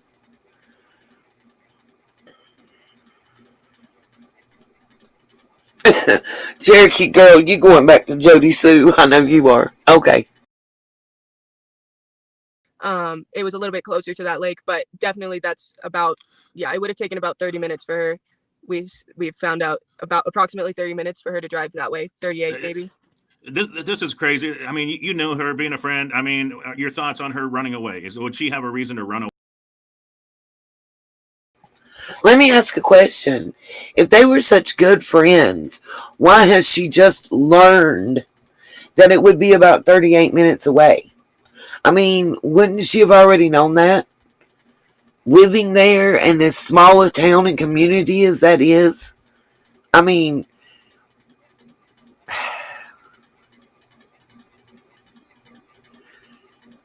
call me crazy.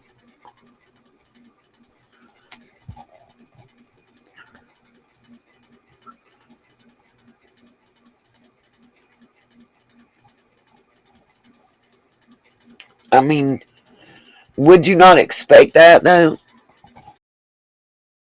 Run away. I'm just trying to come up with anything that, I mean, it's just, what are your thoughts on that? I mean, what do you think?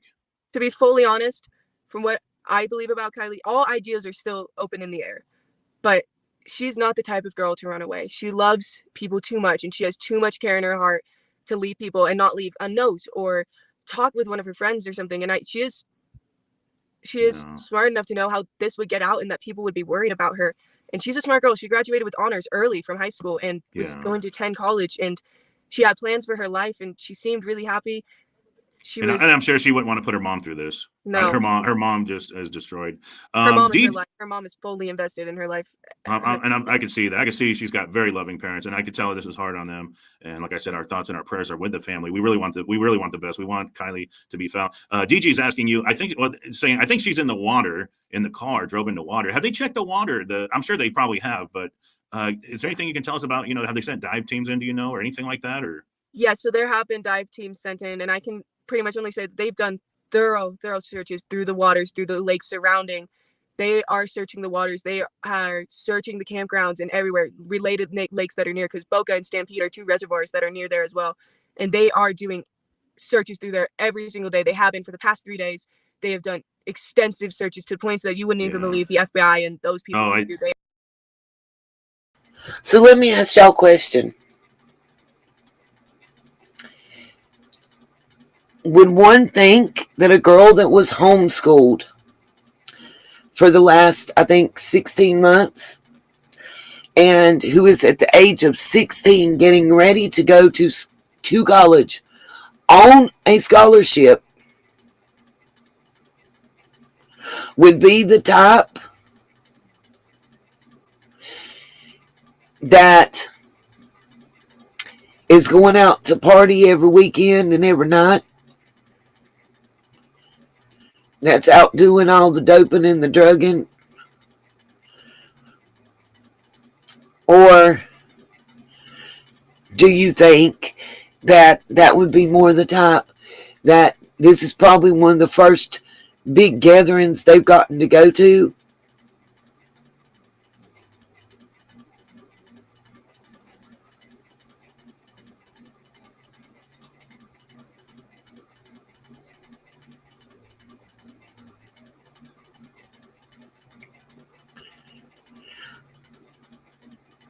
Yeah.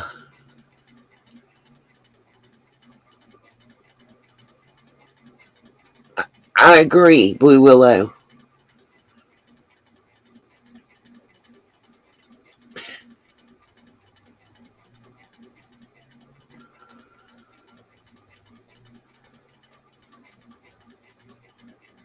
That's what I heard, Bama Cat, is that she had told her mother she was going to the party as a designated driver. I think very smart and very naive. And I get the feeling wanted to be accepted by the popular crowd, the Heathers. I want to say, if y'all saw the Truckee Thursday and the 4 girls standing up there together, it was just like a gut punch. I'll try to find that and show it to y'all. I don't know how else to explain it. It's a mama gut instinct thing, y'all, and it won't shut up in my head. I've tried.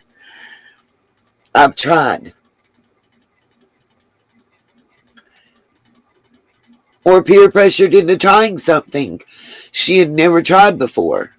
Let's think about it. Look, they've said cocaine was there. Fentanyl is a huge issue. I've told you guys in previous discussions, 2 to 3 grains of sand worth of fentanyl is enough to overdose on. If you've never used it, you don't have a tolerance. Just saying.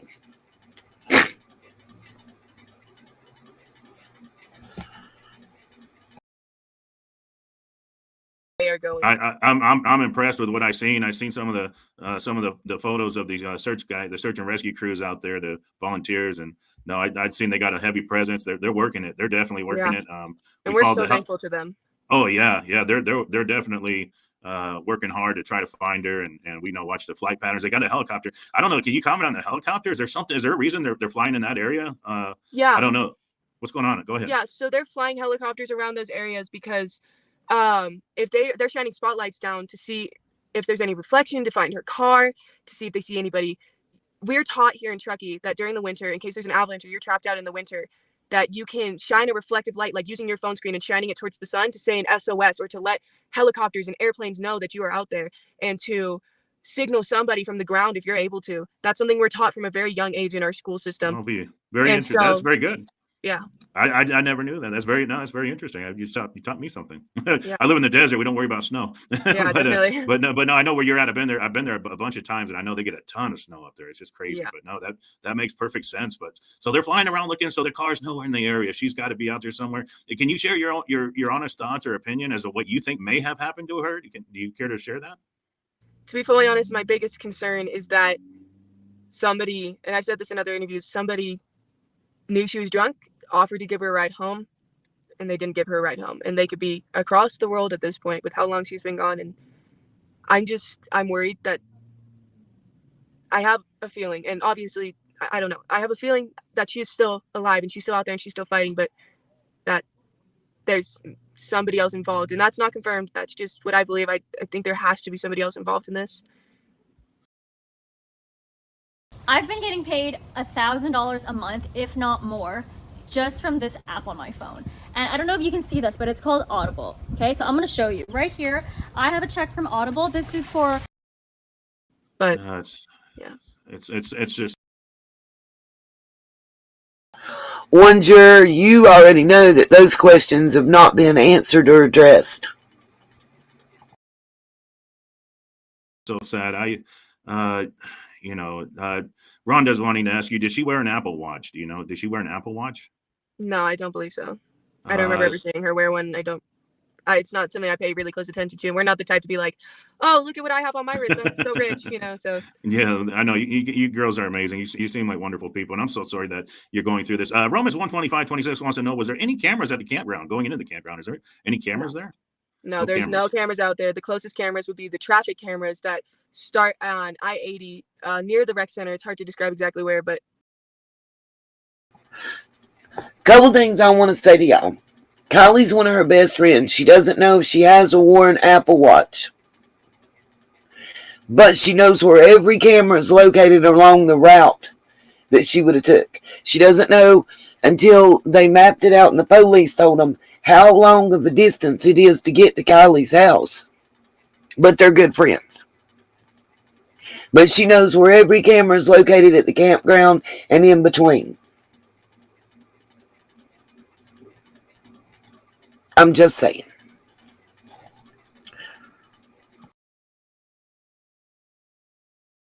I think it's on Truckee Way, but 89 is very covered in cameras. There's not a lot of cameras there.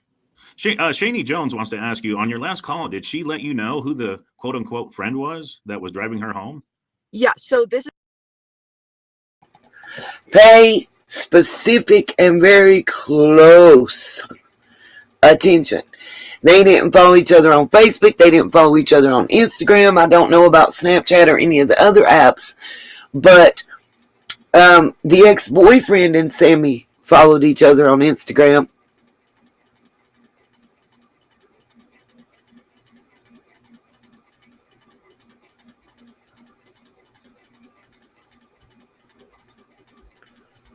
I would too, Bama.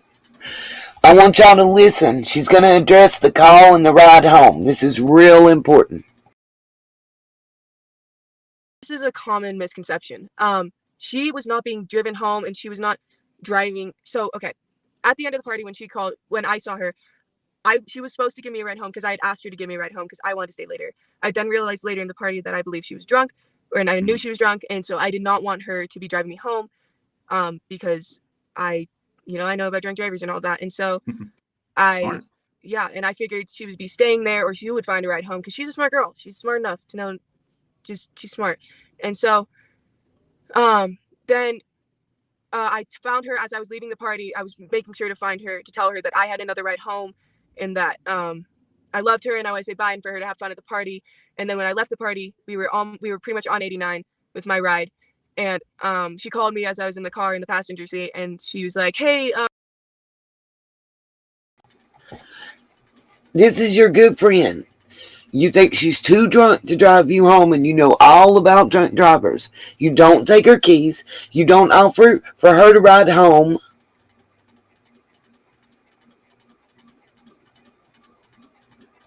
With you. None of that. Crypto, that's not been addressed.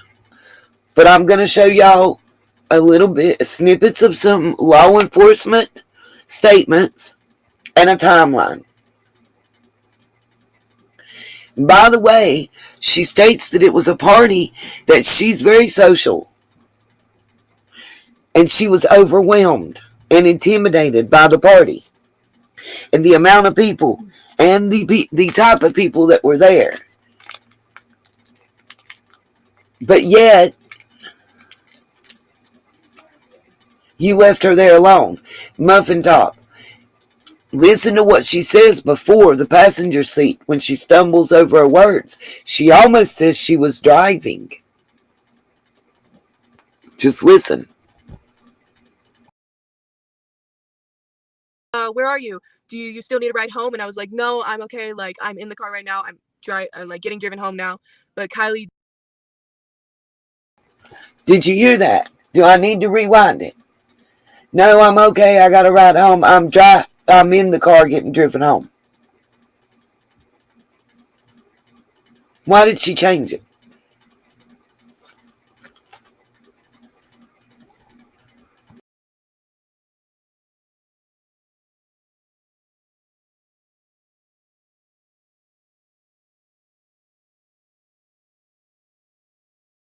A set ride home, and I was under the impression that she would either sleep there or find another ride home. And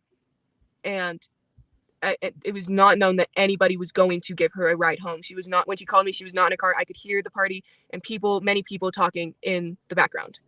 Oh, wow. So we don't really have a lot to go on then as far as where she could be. There's no wonderful people, and I'm so sorry that you're going through this. Romans 125:26 wants to know, was there any cameras at the campground going into the campground? Is there any cameras there? No, there's no cameras out there. The closest cameras would be the traffic cameras that start on I-80 near the rec center. It's hard to describe exactly where, but I think it's on Truckee Way. But it's giving me a ride home because I had asked her to give me a ride home because I wanted to stay later. I then realized later in the party that I believe she was drunk, and I knew she was drunk, and so I did not want her to be driving me home because I know about drunk drivers and all that. And so Smart. and I figured she would be staying there or she would find a ride home because she's a smart girl. She's smart enough to know. She's smart. And so then I found her as I was leaving the party. I was making sure to find her to tell her that I had another ride home and that I loved her and I would say bye and for her to have fun at the party. And then when I left the party, we were pretty much on 89 with my ride. And she called me as I was in the car in the passenger seat, and she was like, hey, where are you? Do you still need a ride home? And I was like, no, I'm okay. Like, I'm in the car right now. I'm like getting driven home now. But Kiely did not have a set ride home, and I was under the impression that she would either sleep there or find another ride home. And it was not known that anybody was going to give her a ride home. She was not, when she called me, she was not in a car. I could hear the party and many people talking in the background. Oh, wow. So we don't really have a lot to go on then as far as where she could be. There's no nothing. So we're just going to keep following this, and it's very possible that maybe somebody did abduct her, that maybe somebody was watching her. I mean, it's just a sad possibility, but my goodness, our hearts. I don't know. Is anything else you'd like to say before we let you? Pay close attention to what she says she thinks happened.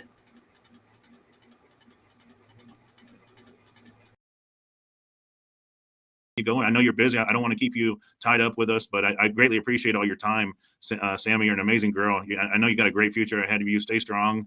What's your final words? If Sammy's out there watching this right now, just perhaps she's out there watching. If there's anything you could say to Sammy right now, what would you say to her? It's Kiely, just by the way, but if Kylie's out there watching I'm this, sorry, Kiely. I apologize. Don't worry. I just my mind's going 1,000 miles an hour. It's just this is very emotional. But no, I'm sorry, Kiely. Thank you. Yeah, no, it's totally fine. If Kiely were out here watching this, I would just want you to know we are doing everything to try and find her. We are making this go worldwide. We will find her. We will find what is happening, and we just want her home. We don't want to get anybody in trouble. We just want her home. We love her, and we would do anything to see her again. I just want to drink a boba with her again and laugh and tell the story. And when I see her, I'm going to absolutely tackle her to the ground, but I'm going to give her the most love that she's ever felt, and I hope she knows she's loved. This whole community is looking for her. The whole world at this point is looking for Kiely. Kiely, if you're out there and you can hear this, please fight. Keep fighting. Don't give up. We are coming. We are working. We will not stop working. I will stay up day and night. I have her completely. We want you home. We just want you home. And these are Pet Labco's probiotics, and they can help your dog's sudden itching in just 30 seconds per day. Each chew is packed. Yeah. Very, very good. Sammy, I'm so sorry that you're going through this. I'm so sorry the family's going through this. I greatly appreciate your time. You're a beautiful person. You're a beautiful friend. I know you got a bright future ahead of you. Stay strong. Keep doing what you're doing. I mean, you're getting it out there, and I'm just so impressed with you. I'm sure your parents are very proud, and they raised you right. So. Thank you all right. so much. Sammy. Okay. All right. You take care. And thank you once again for allowing us to have you. Of course. Thank you for helping cover this. You're welcome. Take care. Bye-bye. Okay. So there we have it. That was Sammy. Sammy, thank you once again, Sammy. Okay. So she was on with us there. That was Sammy, Sammy Smith. It's a crazy world that we're living in, my friends. It's a crazy world. And I just want to thank everyone for being here. Hit that like button and subscribe. If you're new to our channel, we welcome you. All-American Dream Chaser. My name is Tony Dodge. I'm the host. I want to thank you for being here. So once again, we got some great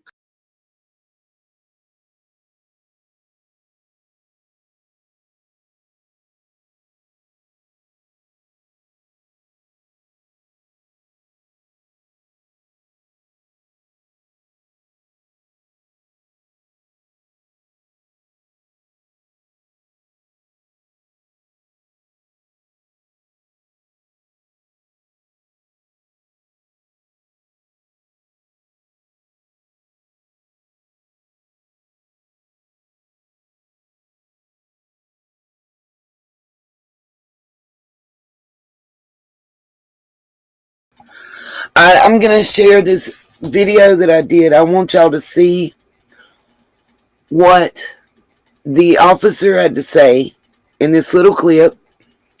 And then we're going to go over a timeline. I'm also trying to find a video from the Truckee Thursday that just happened. Bama Cat, that has not been proven. That came from saying they followed each other, but Kiely and Sammy did not. On 10 to Life video. Yeah. True story, Ethel. Alright, I'm going to share this and let y'all watch it right quick.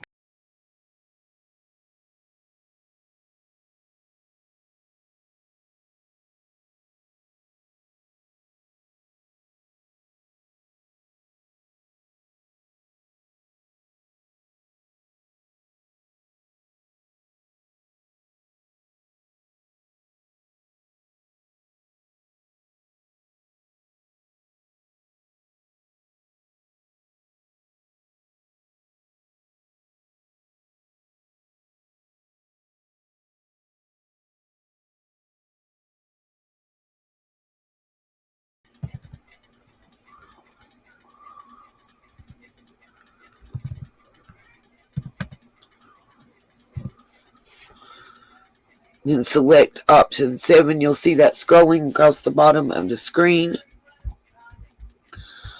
Also, I think it's important to note that in the beginning they said there were 50 to 100 persons at the party. Now there are between 300 and 500 individuals at this party. About Kiely. We're please urging and pleading with the community to please come forward. You will remain anonymous. Please contact us through our tip line. That number is 530-581-6320, option 7. Any bit of information can help lead us to Kiely so we can bring her home safely to her family. The 2 captains and the FBI will be available for any questions, should you have any. Angela, how many tips at this point have you received? I know as the update yesterday it was more than 100. Is there an update on that? We still have over 100 tips that our detectives are working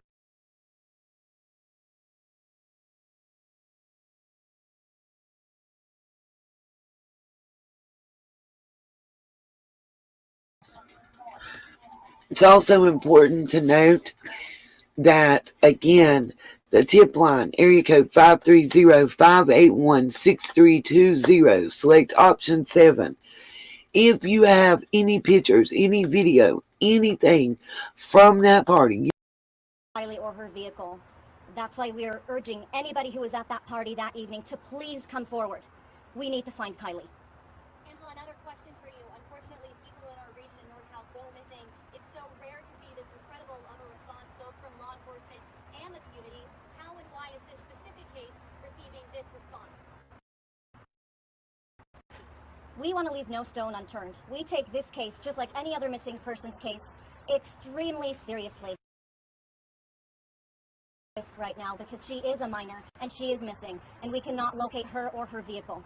We want to thank everybody who has helped us thus far, our law enforcement partners, the community, people who have come forward anonymously to try and lead us to her, and we will continue to leave no stone unturned until we bring Kiely home to her family. Now that we have federal resources, are we able to do anything more with her cell phone and find where it came after the party? Are those resources helping? Those details are our investigation. Unfortunately, I cannot discuss them, but please be rest assured, our detectives are doing everything in their power to try and locate Kiely.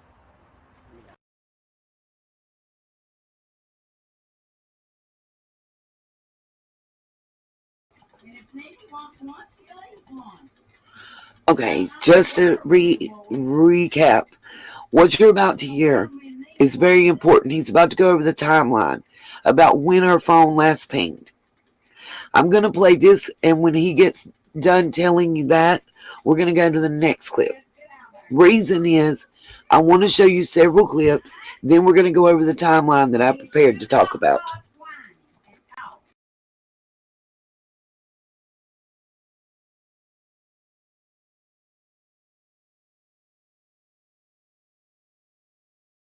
You mind if I address that? Sure. I'll speak to that last question a little bit. So we are working with the FBI right now. The last information we have, cellular data is the 6th at 33 minutes after midnight. All of the tips, and we have over 200 now that we're working, and we're getting a lot of tips that are duplicate. So that's why it's important that it comes in through the tip line, so we don't have people.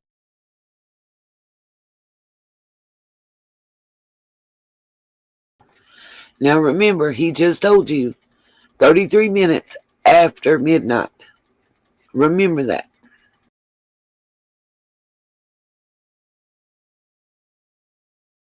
Duplicating resources, but we are looking at all that information. We're having multiple different departments look at that information with different resources, but nothing has expanded beyond that timeline at this point. Can you talk a little bit more about your investigation? How that's impacted your investigation and family? There were false reports last night that her vehicle had been moved.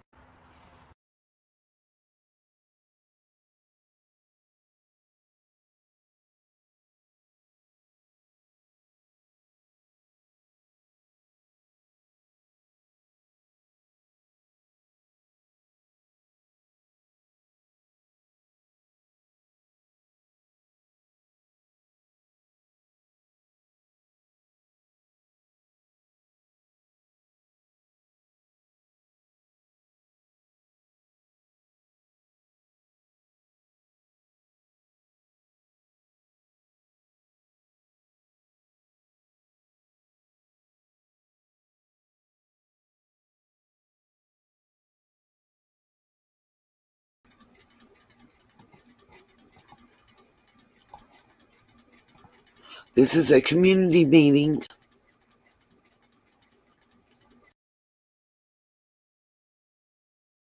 Video, especially photos. We've even asked attendees of the party to come in that were willing to bring their phones so that we could use the data from their phones for the investigation. We've been working the extensive amount of tips that have come in, and I urge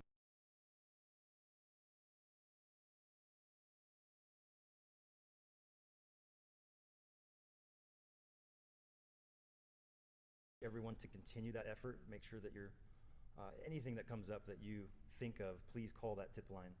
And again, you can remain anonymous if you desire. Our detectives, including the FBI, have been going door to door, collecting data, media as well, video.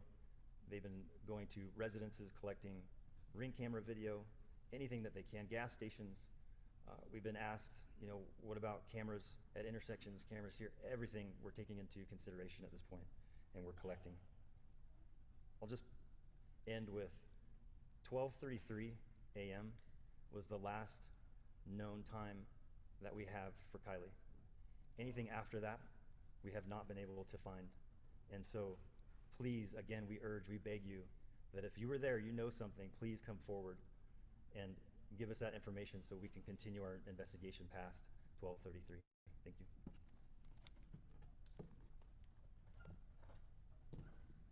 Next, you'll be hearing from Nevada County Sergeant Hack. He's been in charge of the search and rescue effort. I want to thank everybody for being here today. So far in our search and rescue effort, we have over 16 agencies that have worked with us.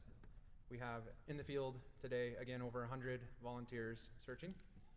We are utilizing resources from the local, state, and federal level to help us with the search. Equipment-wise, we are searching with motorcycles, 4x4s. We are using aircraft from CHP, from Washoe County, from Placer County, and from the Office of Emergency Services. Since I talked to you yesterday, we have doubled the amount of man hours. Yesterday we were at 1,500 hours, and we are now at about 3,500 hours dedicated by volunteers in the search effort. We have partners from throughout the state who are cooperating with us remotely to assist with our mapping and our search and rescue effort. Our search area has extended as far north as Searville. Others putting up flyers in the massive search for the California team, now entering day 6. I think everybody realizes that the longer that goes on, the harder it is to keep people engaged and keep those things going because we don't have the right area to search to. We don't have a location to go to. Law enforcement are searching across the Tahoe National Forest. Well over 200 young people had gathered near the Prosser family campground for a senior last bash. Driving out of that campground area at night is treacherous, but so far no sign of Kiely's SUV. Forget what they're called. They snap, you know. It's not just a tank top. She has numerous piercings, a nose ring, and other jewelry. They were talking about how, if you'll see how her necklaces are layered on her shirt, she often wore necklaces layered like that. Please be on the lookout for those. There's a hooded sweatshirt. I think I have a picture of somewhere. This timeline is what I wanted to discuss. Seeing if it'll get any bigger. I don't know.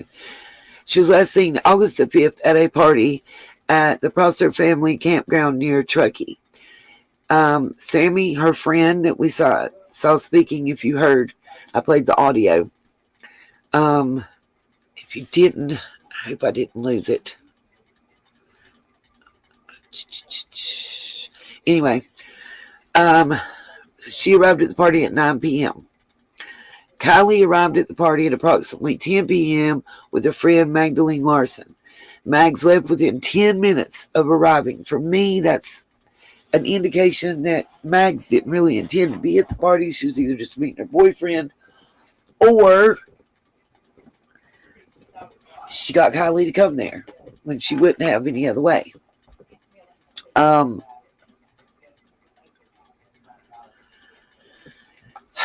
Sometime between 11 and 11:30, Kiely and her friend Sammy walked to her car where Kiely charges her phone and sends her mom a text to say that she'll be leaving in about 45 minutes. Her mom said her curfew was normally 11:30, but she extended it to 12:30 for this party.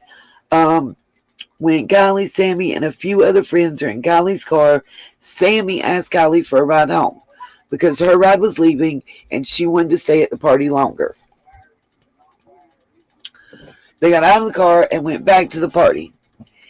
And this is what's strange to me because it says that Sammy started looking for another ride home almost immediately. Well, if Kiely told her that she would give her a ride home, why would she start looking for another ride immediately?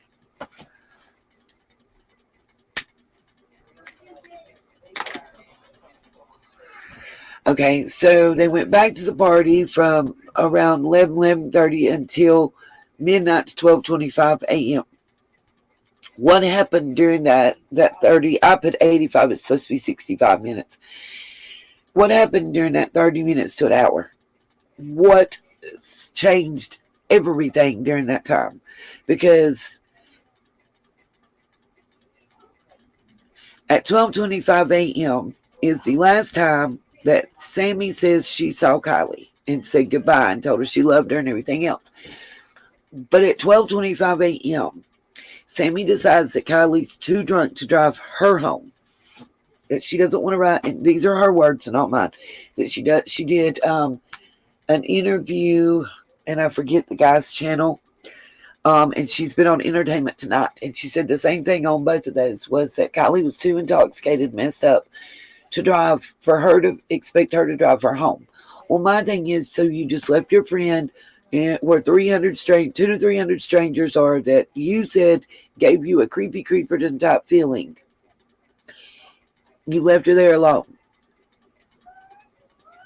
And maybe it's young and dumb and made a mistake. Kylie's 16, Sammy's 18. I have my personal thoughts and opinions based on how mean teenagers can be and things, and I have my wonderings.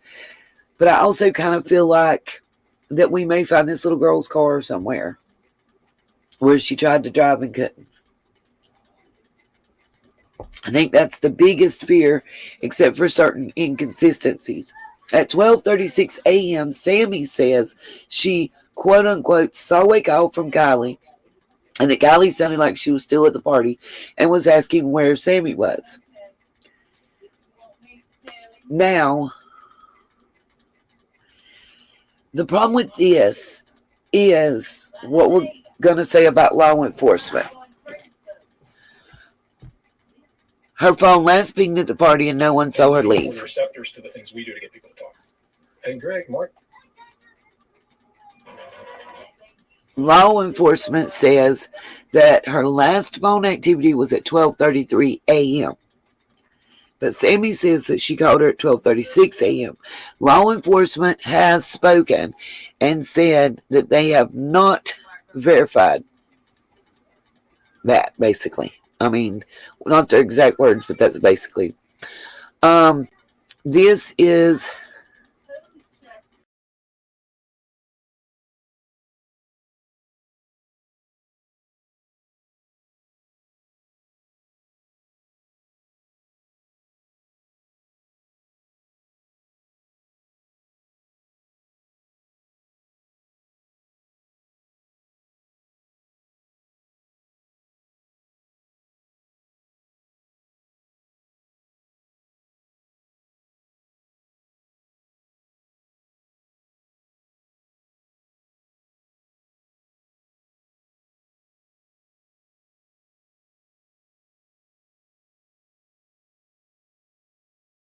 here I am just talking away again. Y'all can't hear me. I think so too, one juror.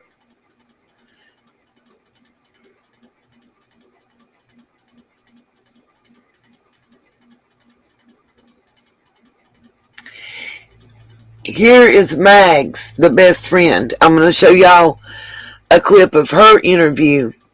This is the young lady. Let me make sure I get the right one.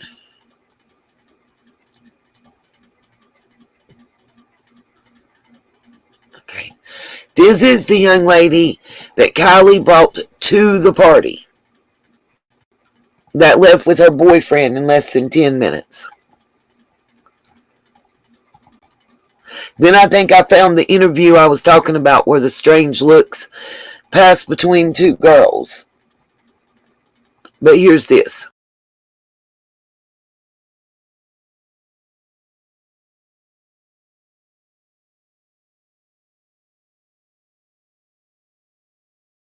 To come back and be okay, and just to know that she's loved and that we all, like looked for her and that we all loved her through this and stuff. Magdalene Larson says she's been searching for her best friend since she found out Kiely went missing. The first day that she was missing, I was literally in a car for 12 hours looking for her. And just so you know, there, I believe, a coffee shop, something similar to a Starbucks, maybe a home-brewed coffee shop. This young lady and Kiely were supposed to meet the next morning to leave on a trip together. I believe at 9 a.m. Just to let you know that. Yeah, but now I've just mostly been here just trying to, organize everybody else, and I've been working a lot with like the police. Law enforcement urging the public to share any information or videos from the party at the Prosser family campground where she was last seen. There has been a lot of video provided, and some of it had to do with a fight that occurred at the party. Detectives right now are asking for any additional video that you have. Officials would not confirm if Kiely was involved in that altercation, but they did release this picture of Kiely asking the public to focus in on her jewelry. She's wearing very distinctive gold-colored necklaces. 1, 2, 3 necklaces. Kiely's family says she always wears those 3 necklaces and likely had them on when she went missing. A code red alert sent out today in an effort to reach more people and hopefully get more volunteers. It can get exhausting when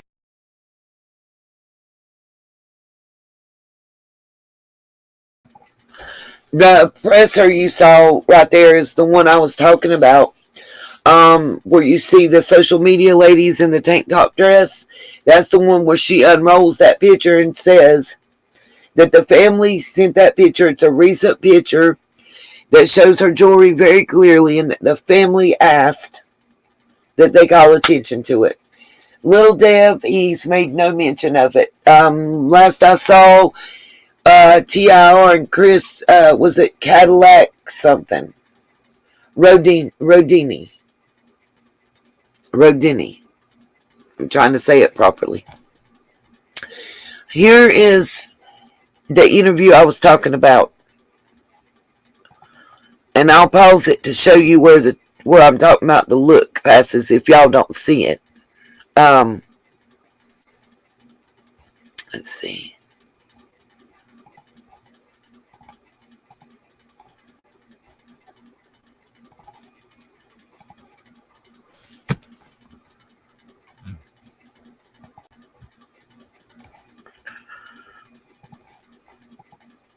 right now and gaining more and more attention and response from law enforcement, all looking for a teenage girl who disappeared from a campground in Northern California in the last few days. 16-year-old Kiely Rodni was attending a senior send-off party with her friends Friday night.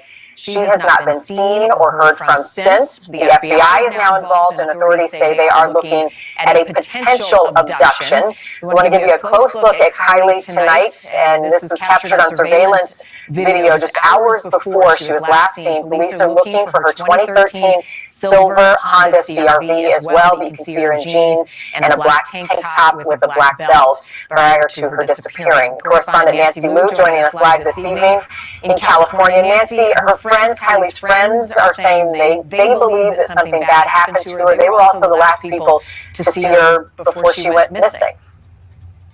That's right, Marnie. This was a senior last bash that got much bigger than expected, with well over 200 teenagers and young people drinking in the woods. Friends say it started to take on a sketchy vibe, so many of them left. Now, the Placer County Sheriff is trying to establish a timeline of that night and asking anyone who was at that party to come forward with pictures or videos to help find Kiely.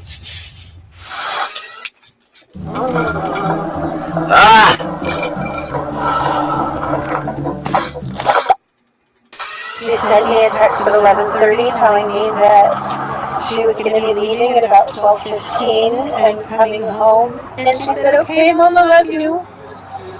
And that was the last.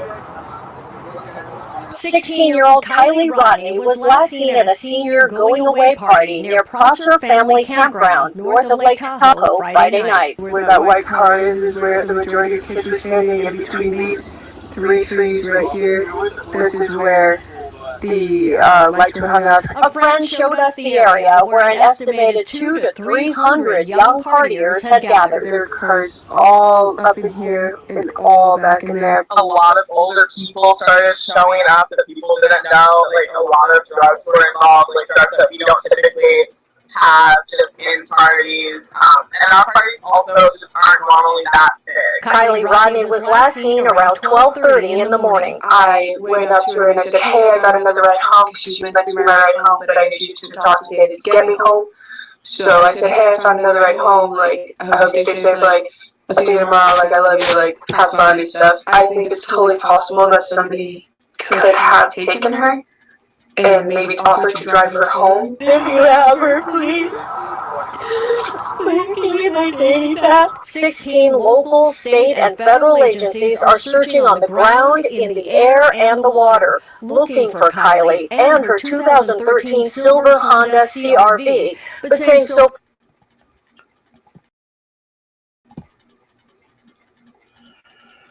Yes, I think it's larceny. Yes. Also, I was going to say this too. You know, whatever happened, let me say this. If she had just come up missing and that car was still sitting there, I think they would have assumed that she got drunk and fell in the water.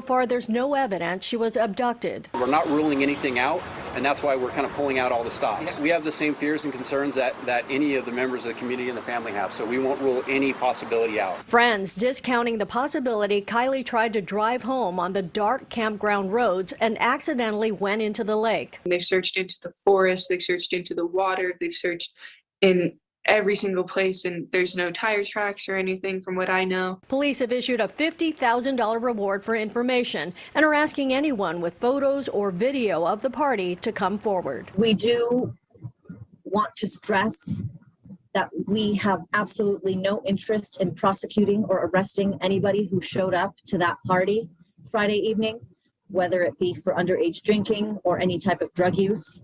We're just interested in finding Kiely.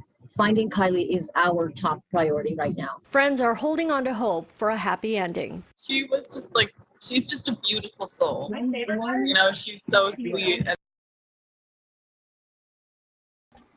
Again, Mags used was. That's what I thought, 73 feet. And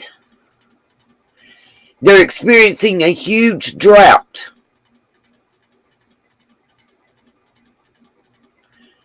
So the maximum depth is not up to where it's at.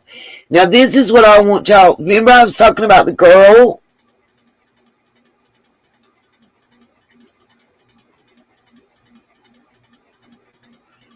Crypto, not to mention the fact that Sammy does, as she didn't have a car that night, I didn't.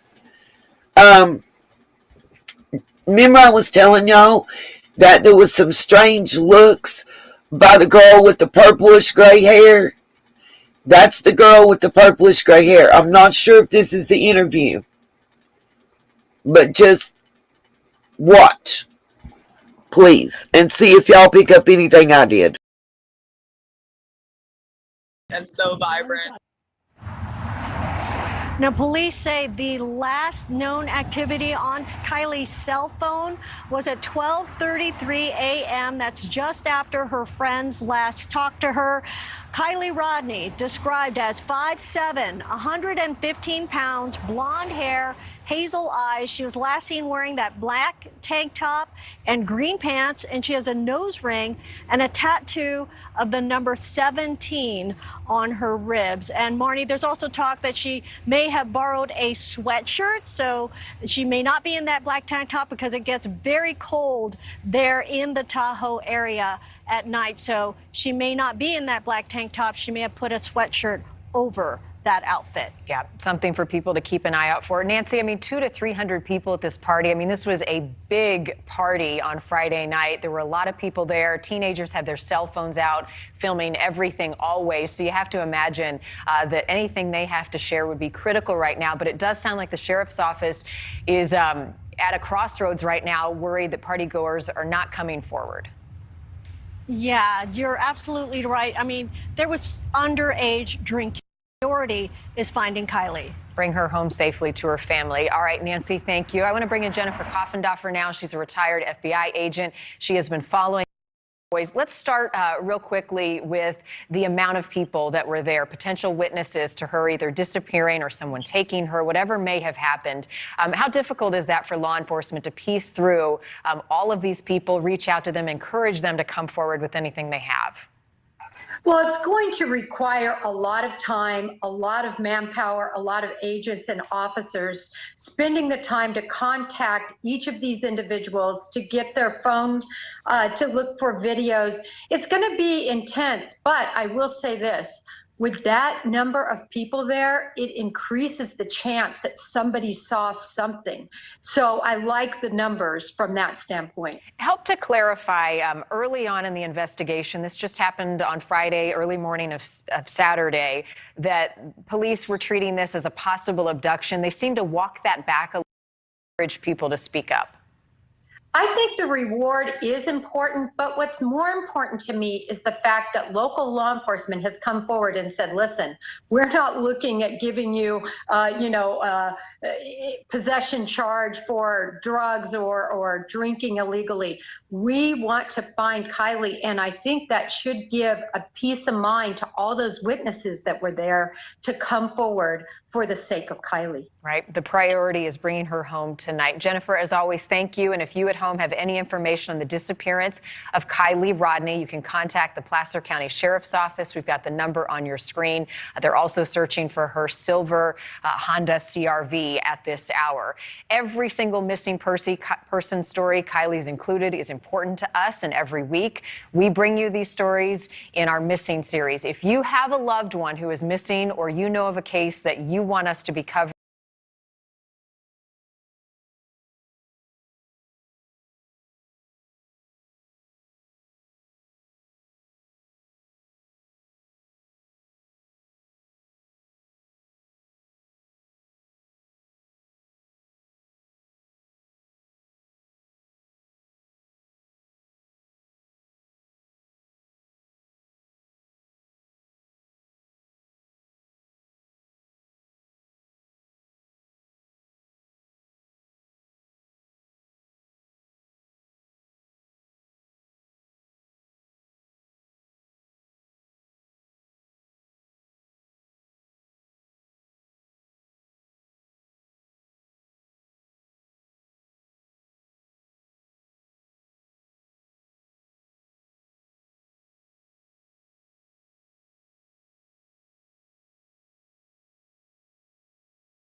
I want to share this screen with you guys.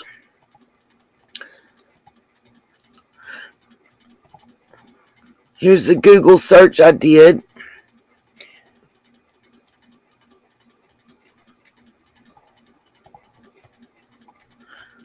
So I was telling y'all about fentanyl in that area.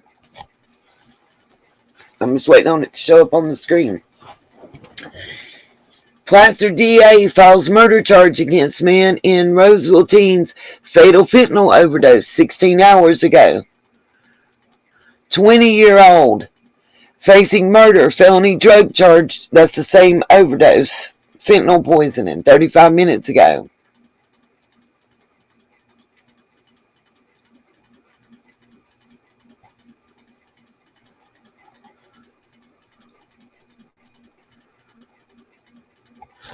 Then you've got, this is their government fighting fentanyl in Placer County.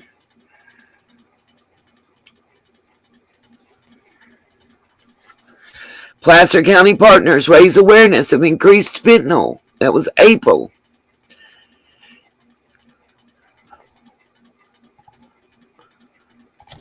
Here's this article. Just wait on it to load.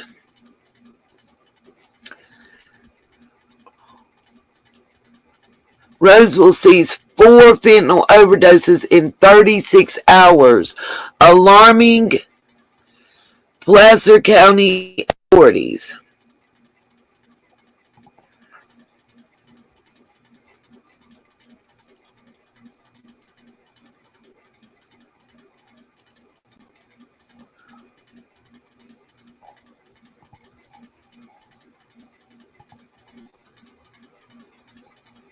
Roseville sees 4 fentanyl overdoses in 36 hours, alarming Placer County authorities. Roseville police reported 4 suspected fentanyl overdoses over the past 2 days, the latest string of incidents in what has become a pervasive issue for Placer County. On Wednesday, the Roseville Police Department announced in a post to social media that the department had responded to 4 suspected overdoses connected to fentanyl across 3 separate incidents in the last 36 hours. Fentanyl is a synthetic opioid that is approximately 50 times more potent than heroin and 100 times more potent than morphine. Consumption of just 2 milligrams of the drug the size of a few grains of salt can lead to overdose. An overdose of fentanyl can be reversed using Narcan, a nasal spray which Roseville police and fire are trained to administer, according to the Post. Narcan administration is only effective if done shortly after the overdose occurs. The suspected fentanyl was purple in color in 2 of the incidents, according to the Post. Fentanyl can also be found in counterfeit pills made to look like prescription drugs including Xanax and OxyContin. The dangers of an increase of fentanyl use in our region could have catastrophic effects, the release read. Those who abuse prescription drugs or heroin laced with fentanyl are at a much higher risk of overdose and death. In May, just a quick word from our sponsor. Play Mauser Electronics' Tech Quotient game and expand your technology acumen. Join users around the world and compete for the top spot. Test your Tech Quotient knowledge on science, technology, engineering, and math questions. How many rounds can you complete before losing all your lives? Earn badges to show off your gray matter as questions increase in difficulty. Got what it takes to triumph overall? Let the ultimate head game begin. Download Tech Quotient from your favorite app store today. County Sheriff's deputy arrested a man carrying 21 grams of suspected meth and more than 36 grams of suspected fentanyl for the purpose of sales. In mid-June, after the city of Colfax reported 2 opioid overdoses in a 10-day period, the Placer County Sheriff's Office cautioned that 90% of drugs confiscated on the street contain fentanyl, especially those marketed as Xanax, Percocet or OxyContin. Roseville police urged in the post that anyone who needs support with substance abuse issues or knows someone who should call 211 or contact a medical professional.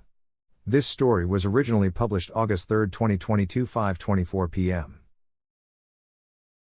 Next article. Homeless count in Placer County finds hundreds living out.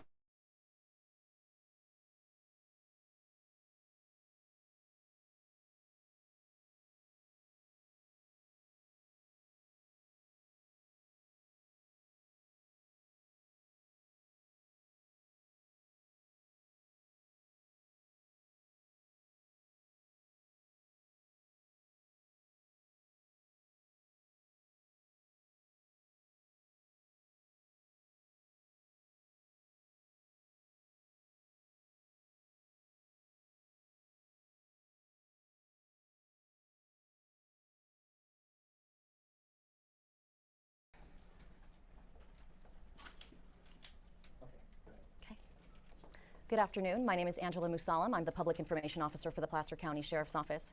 Before we begin, we'd like to remind everybody that we are limiting each reporter question down to 2 questions, please, for the interest of time. We really need to get our first responders back out to the search to fulfill their mission to help find Kiely. I'm joined today by multiple law enforcement agencies who we are assisting and who are assisting us. That includes the Nevada County Sheriff's Office, the FBI, the California Highway Patrol, and the Truckee Police Department. Our Placer County Sheriff's Lieutenant Josh Barnhart will be discussing the operational side of the investigation as it stands today.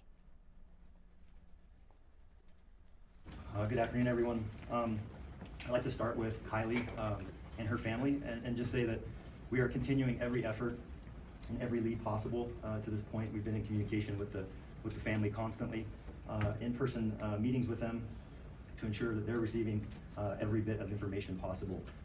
We've also been keeping up with trying to push out as much information as possible to the community, and we really thank the community for stepping up and helping law enforcement in this time. We've come together as a community here with our partners at Nevada County, the California Highway Patrol, the FBI, Truckee Police. The FBI at this point has dedicated almost 50 personnel to this search for Kiely. They are out actively searching, knocking on doors, going to businesses, recovering video.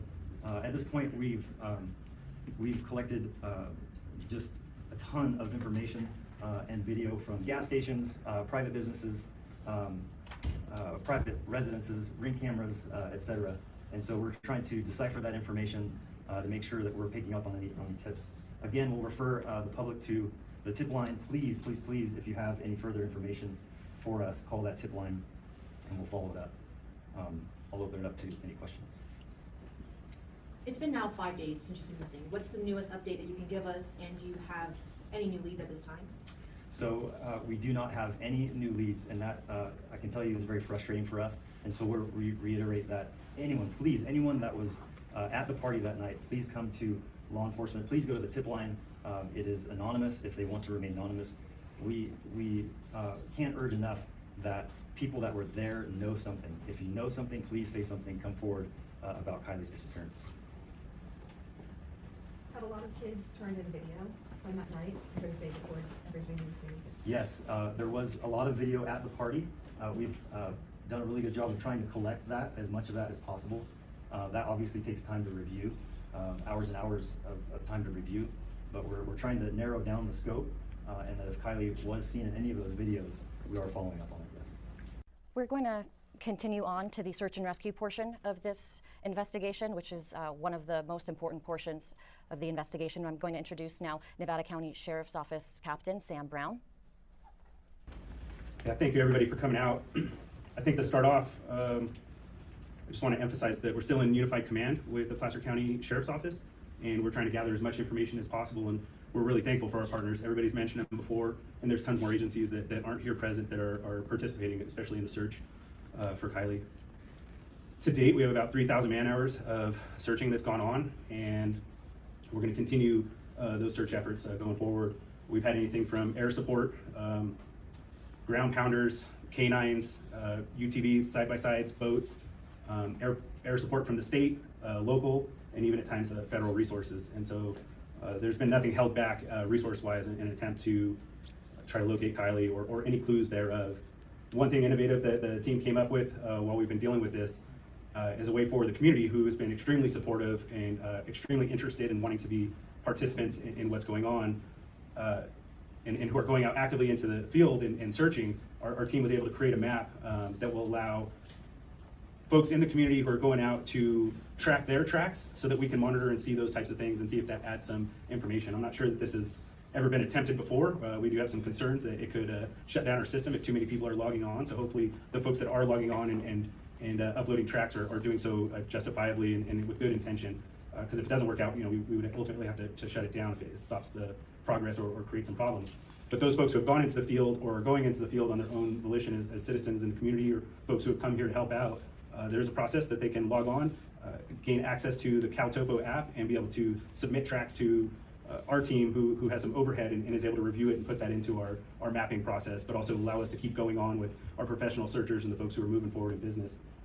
Hopefully by tomorrow, we'll also have a system set up where folks who have gone out into the field already and maybe are using GPS and things of that nature to track their progress, will be able to upload that information and again help us to supply with, are we in the right direction? Are we searching the right areas? Have we covered somewhere? Do we need to cover somewhere a little bit more thorough, and what that looks like? And so it's more pieces to the puzzle. We're struggling with clues, and so searches aren't super successful if you don't have a direction of where to search. At this point, we have a point last seen, and we're expanding beyond that point last seen in a systematic way that hopefully is capturing right-of-ways and things that would make sense for somebody who is leaving the area.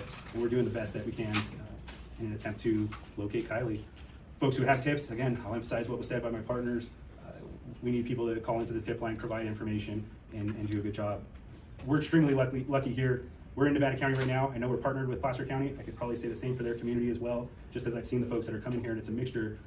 We're extremely lucky to have real positive, good community members that are coming together for the right reasons, and I think that's really important. We had some conversation earlier with local radio about what's going on in community, and that there's some, what we'd maybe refer to as bad players on the internet, providing bad information or antagonizing like certain things, and really I would just hope that people don't continue to do that, and that we're looking for how do we have the best progress and make some gains on this extremely difficult situation. And I know, speaking for myself and for a lot of the folks on our team, it's tiring for law enforcement as well, and we want to be able to supply all the right answers, especially to the family, and it's hard to look somebody in the face and tell them you don't have those answers. So once again, I'd encourage the public, if people know something, say something, bring us forward some information, and until we get that, we're going to continue to go through clues and digital data and all those things to help move our search in the right way. And I believe we'll probably do some more Q&A at the end. Thank you. Thank you. Ever since last evening, we've had a few developments that I'd like to point you in that direction. We'll be having a crew come out and bring out an easel containing several pictures that I will then discuss in detail. So if you look to my left, we have 3 photos. I'm going to start with the photo on the very right. That is the last photo of Kiely Rodni. She was seen just hours before she went to that party at the Prosser family campground, hours before her disappearance. This photo signifies exactly what she was wearing hours before her disappearance.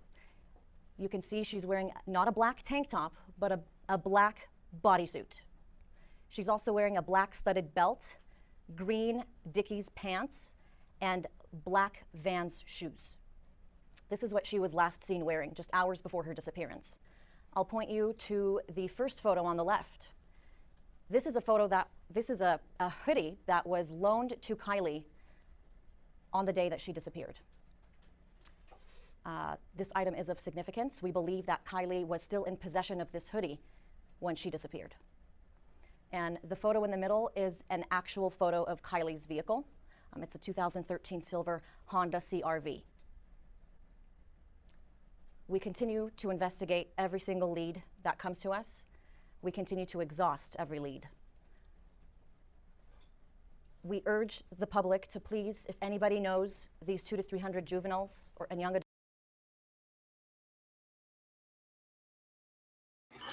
Okay, so I'm actually in a Facebook group or 2.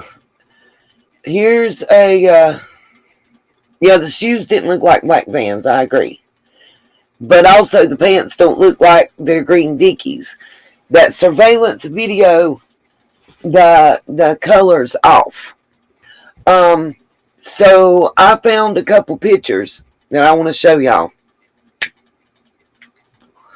Don't forget, if you can, hit the Cash App and the PayPal, as this month I'm under $100, which means I don't get any payment from YouTube for commercials or anything else. And anybody that doesn't believe me, I'll be glad to show you in a live stream or a screenshot.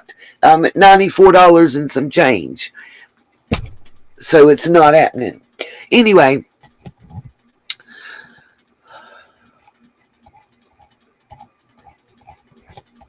Because YouTube does make you earn a minimum of 100. But let me show y'all from this one Facebook group, which the first picture you guys will have seen on the news, but there's a couple pictures that I've not seen before anywhere that I'm going to show you guys. Just waiting on the screen to catch up. Okay, so is there that much of a delay now? Yeah, there is. As you see, Sammy Smith. I'm trying to Amazon, but the lovely people that want to call my family and try to cause problems and threaten my children and step-grandchildren also want to call Amazon and report me for using the link improperly. Anybody that wants it, I have an Amazon link. If you click on it, it's affiliate. But for some reason, I have money in the account that they've yet to deposit. All $11, but it only has to be 10, and it's still just sitting there waiting on an email back.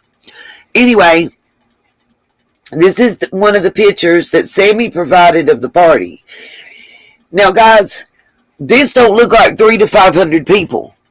Call me cray-cray, but we probably can't see. Like I said, they said there were 4 or 5 little...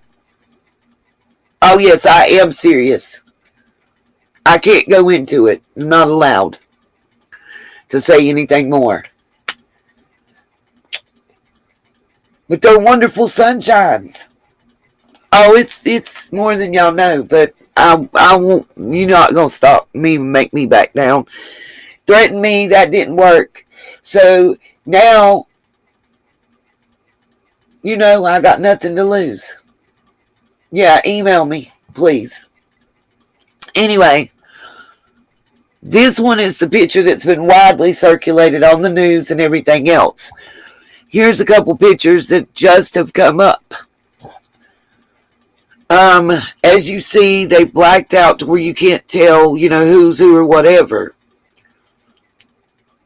Should be coming across. Yep. Allegedly, Tama. Yep. I'm just waiting on the screen to catch up. This was, it said, posted at 4:26 a.m. It looks to me like this was an Instagram post from what I can see of the bottom of the picture.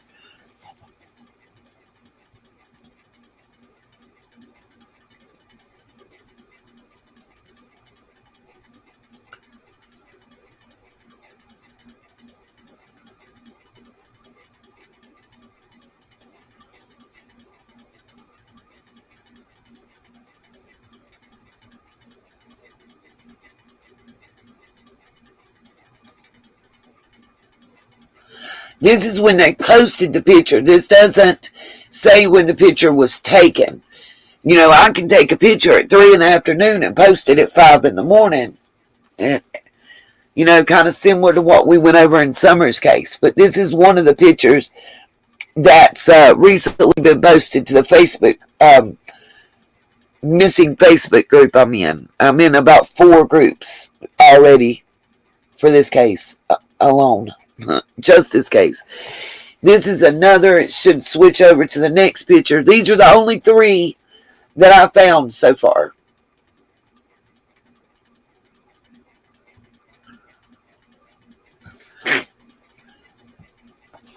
Very evil, very in need of a fucking comb and a hairbrush and some shampoo and conditioner and a life of their own. They probably wouldn't like it if I dug into theirs. According to the email that I received from one of them's neighbor about back yonder in November. Apparently this is another picture. It doesn't show when it was posted, where it came from. I also found some comments in the Facebook group, screenshots, where Mag's sister came out and said that Sammy and Kiely weren't that close a friend. Let's see. I was going to see if there were any videos from the party. Or I could find I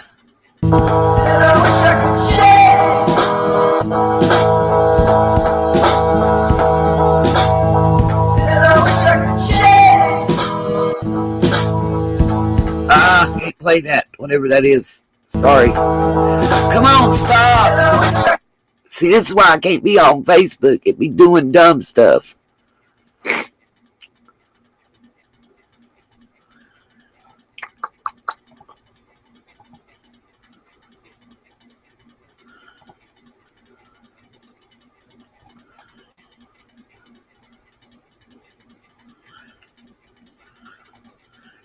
This is, it says, all this talk about Sammy is Kylie's best friend, but Mag's sister says this is not the case.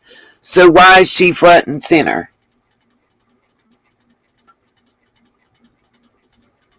Oh, Manic Mama T. Says, yes, Mag is my sister, and they definitely went together. So she's talking about that Kiely and Mag went together.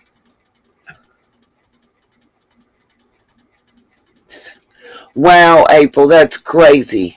I got some new information on Summer's case that I'm doing some research. I'm going to put something out soon, but I want to know everything for sure first.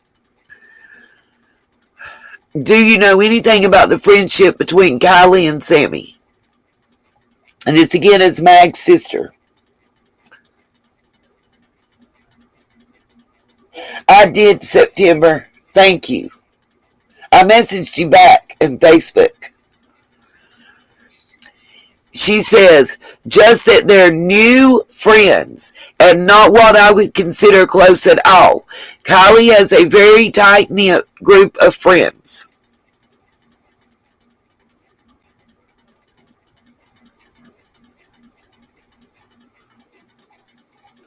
I was trying to find the video for this. I don't know if y'all saw this. It should be scrolling up. The country for Kiely.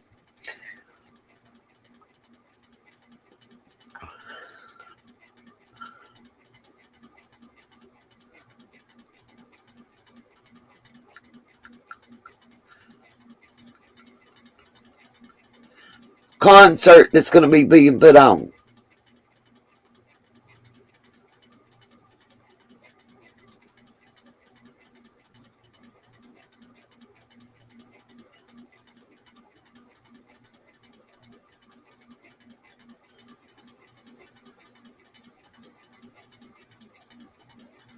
I will, Manic. Yeah, April, we did already know.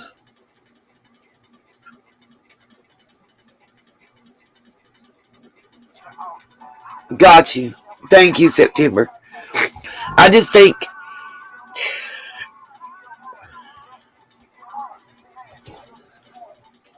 today, and that's today, right? Today's the 13th.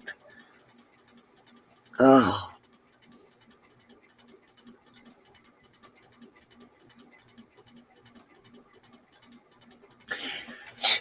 I ain't got no problem with. Ain't no. I'll say who send a picture and say you got some pretty kids. It'd be a shame if something happened to them. You want to be ashamed of yourself.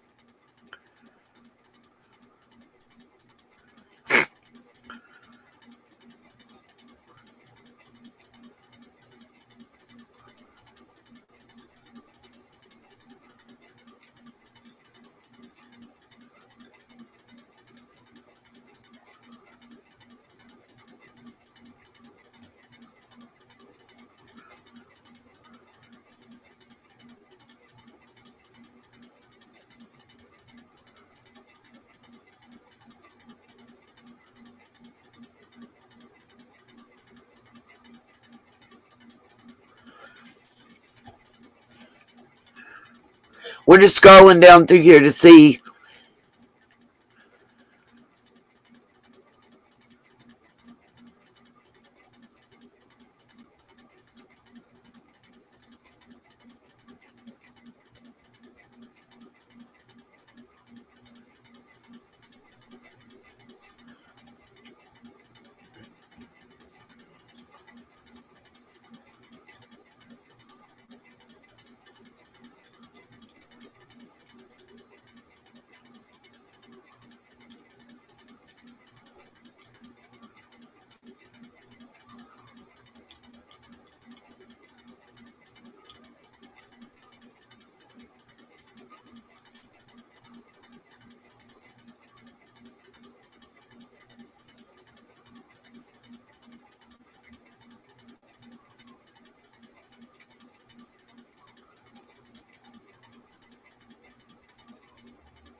Just seeing if there's anything posted that we hadn't seen.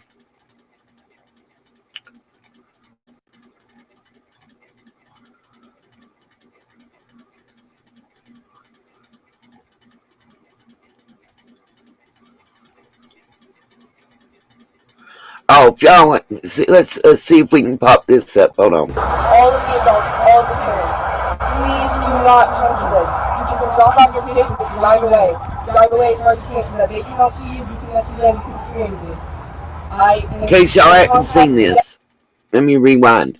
If y'all hadn't seen this, I think it's important to watch. So with the community talk that's going on in Kansas City, I wanted to reiterate this to all of the adults, all of the parents. Please do not come to this. You can drop off your kids, but drive away. Drive away as far as you can so that they cannot see you cannot see them, you can hear anything. I am in contact with the deputies, I'm in contact with the detectives, I'm in contact with the FBI, everybody. I am the person these kids need to be going to, and I've had a lot of people come to share, but somebody that knew about the party, learned about the party after, and knows anything at all. If you knew somebody who went, you knew somebody who was planning on going, you knew any drugs or alcohol that was there, you knew somebody who brought somebody, anything at all. Even if you did not go, you do not know Kiely, you never met Kiely, you have no idea what's even going on, you knew about Prosser, please come to me. Like, this is what I look like. I don't know. I'll be right here.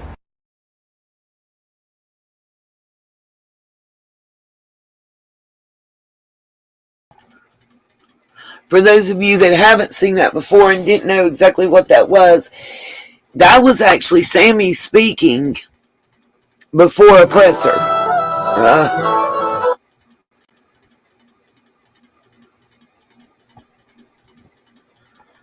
Trying to see this. Oh, mute the sound. I think, let's see if this is the one.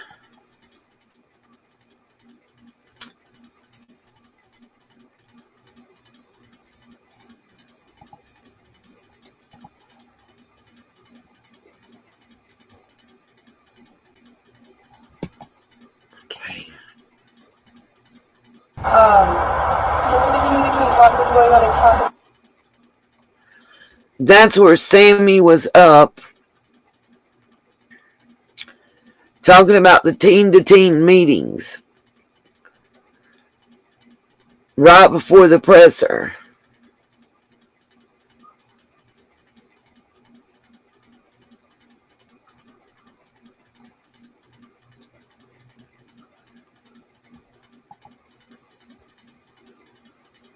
Shaduki.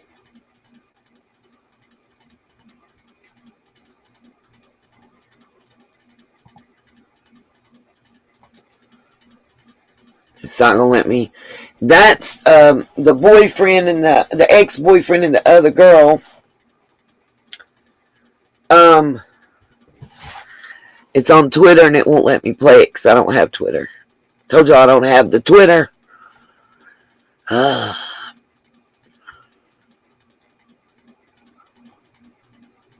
That's the interview that we just watched.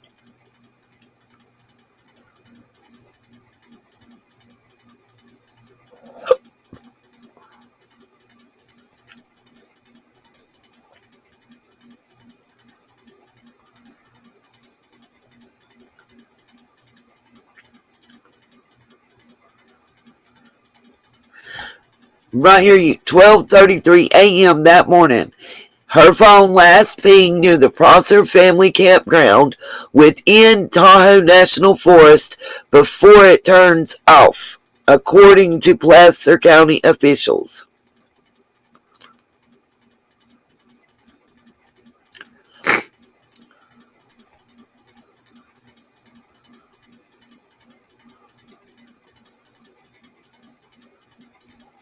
Let's see. I'm trying to see if they have the...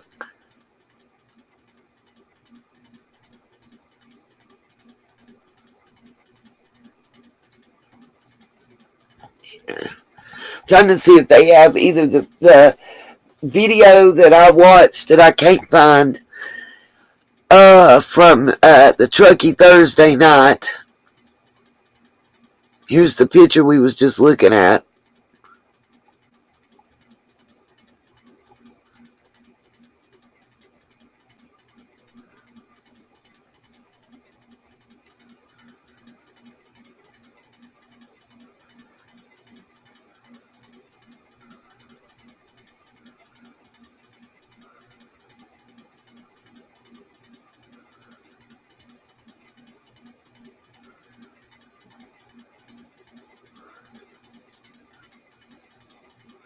Here's the other picture we saw.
That's the one we just watched.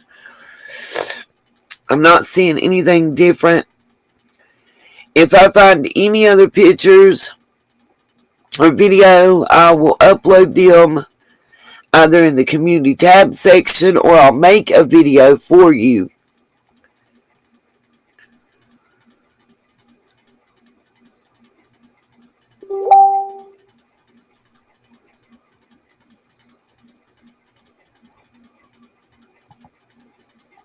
I hope that didn't pop up on screen.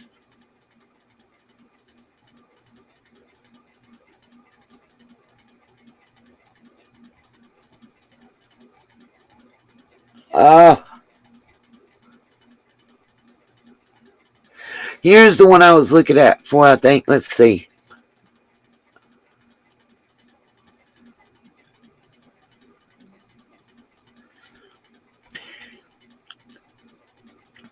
This says, the kids are involved. Can you verify Jagger's comments that the sheriff wants him to filter information before it goes to the police?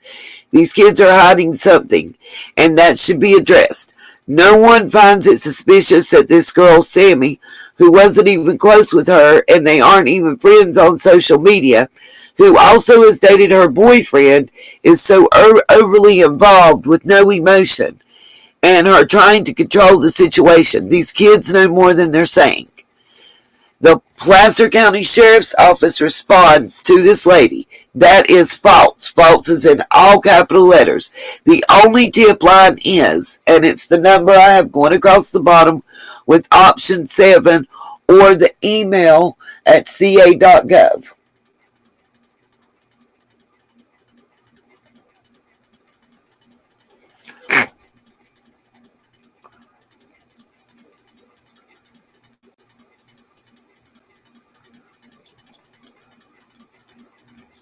Trying to see if I can find that post, because y'all know once it's made you can delete it, but it ain't deleted.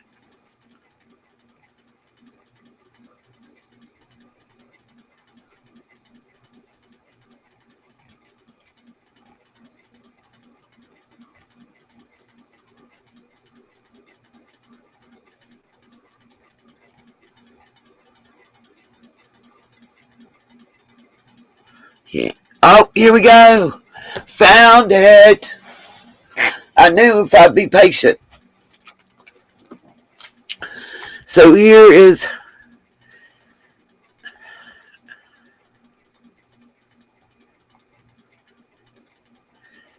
he's got, if anyone has seen Kiely Rodni or 2013 Silver CRV in the Reno Tahoe area, call me, and he's got his phone number. Then the comments, you know, praying to the highest. She comes back, Jesus does miracles, and somebody else said call Placer County Sheriff's not the number. And the ex-boyfriend, who says is creator, this post has now been removed after the sheriff department made their statement. But just to show you guys, by the way, Smiley, thank you. I got your Cash App. Thank you. The sheriff office posted that they never said this, and this, boom, disappeared. But you know, once you post it, it's out there on the interweb. And he said, me or the sheriff, we are all working in the same thing, and the sheriff would like me to filter through any info I can before it gets to them.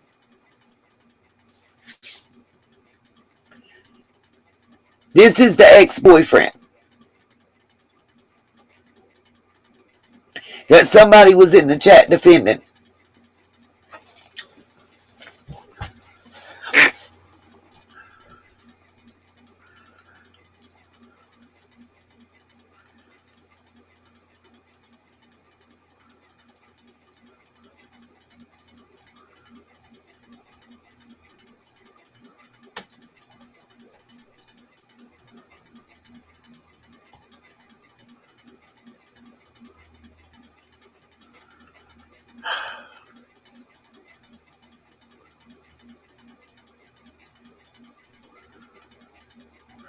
I'm really trying to find that video, and like I said, if I can find it after I get off here and we end the live, I will post it.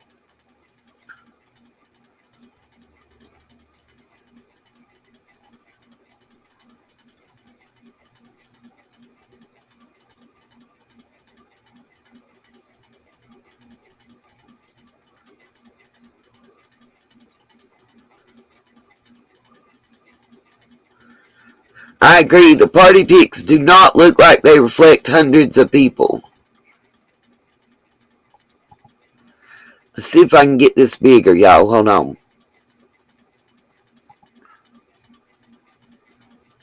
Okay. Let me rewind. Let's pause. I said pause. Let's turn the sound on and mute me. Watch this video. It even has a clip that Sammy provided. I'm going to end with this. Cherokee girl, exactly. We're gonna watch this, and then I'm probably gonna sign off because we're over 3 hours and I'm getting tired. It's been a long few days, y'all. That was at Prosser Lake. Volunteers met at the Truckee Community Center this morning before starting another round. That was at Prosser Lake. Volunteers met at the Truckee Community Center this morning before starting another round. That was at Prosser Lake. Volunteers met at the Truckee Community Center this morning before starting another round. That was at Prosser Lake. Volunteers met at the Truckee Community Center this morning before starting another round. That was at Prosser Lake. Volunteers met at the Truckee Community Center this morning before starting another round. That was at Prosser Lake.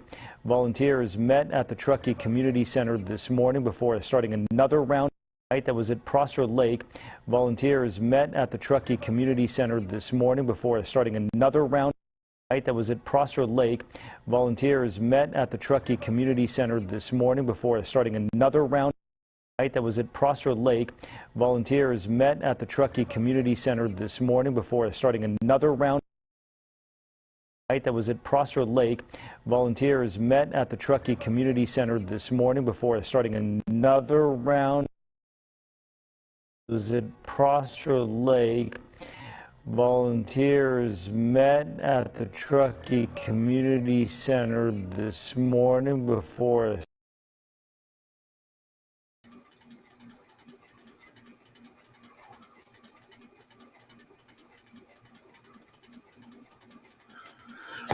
Sandy, it was advertised for a month through Snapchat. That has been told by colleges as far away as the Bay Area that students have come forward. It was more than graduates from 3 high schools, darling. Colleges and everything else. I will look, Cassie. Yeah. There's been reports that there was up to 500 people there. Also, they originally started out saying they were 50 to 100. Then it went 2 to 300. Now that people have come forward, there's up to 500. And there was 4 or 5 little areas, like the one that I showed you the pictures from, where they were gathered. It's also been said that they had parties there every Friday night. And that Fight Club was part of the parties. But that girls don't fight.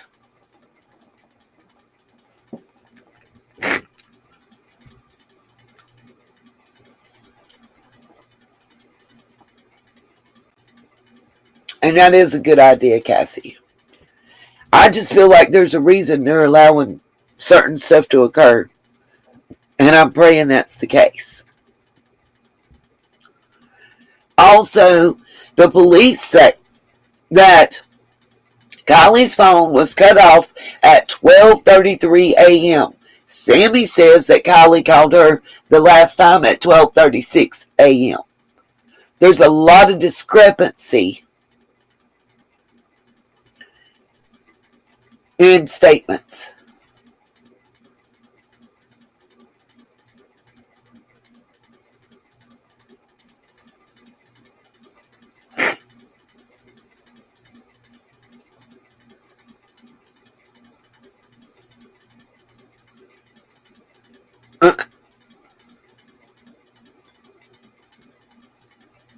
Hey, I was the parent that would roll up when you said you're spending the night at so-and-so's house. You better be there.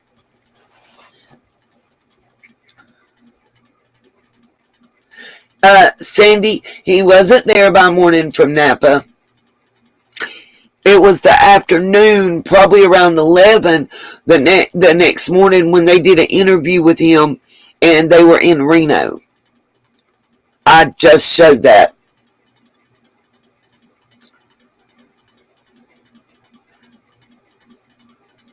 And he actually told Fox 40 News that he was the current boyfriend. The reporter has actually been interviewed and made that statement. Alright, guys. For now, I'm going to end this. Don't forget, anybody that has tips, anybody that wants to anonymously, they have even now got an entire page dedicated to where you can anonymously drop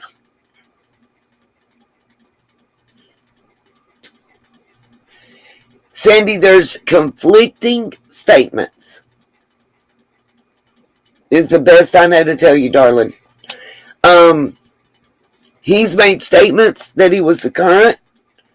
He's made and other people allegedly it was stated that he's the ex. So, you know, it depends on who you talk to. I think the important thing is, if anybody out there has any information, please call 530-581-6320 and select option 7. Go to the email site. If you don't know how to anonymously email, set you up a Proton account under the name Anonymous and drop the pictures and video in. What I'm hearing is the numerous videos and pictures that have been turned in. Kiely's not contained in any of them. Why is that, you guys? How did there's Somewhere between 200 and 500 people at that party, depending on who we believe and what we listen to. Why can I only find 3 still shots and a 13-second video? Because, come on, we know how teenagers and kids are. They're videotaping everything.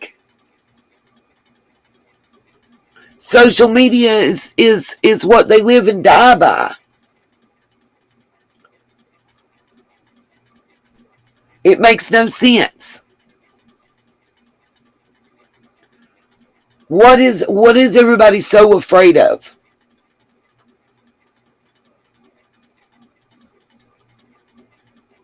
This is a 16-year-old little girl that had her entire future ahead of her. Still does. Still does. We don't know that somebody isn't holding her somewhere, nor that she hasn't slid off the side of the road in a ravine and is still alive. We don't know that she didn't meet somebody, and take off. We don't know that. Does it seem that she was that type that you never know? My question is, why are there so many conflicting stories? Why are there no more pictures and video? And how did 300 to 500 people be so close to where the police station was and nobody damn well know about it on a regular basis? Lots of questions. Hopefully, I'll be coming back with an update to say they found little Kiely somewhere alive. That's the prayer and the hope.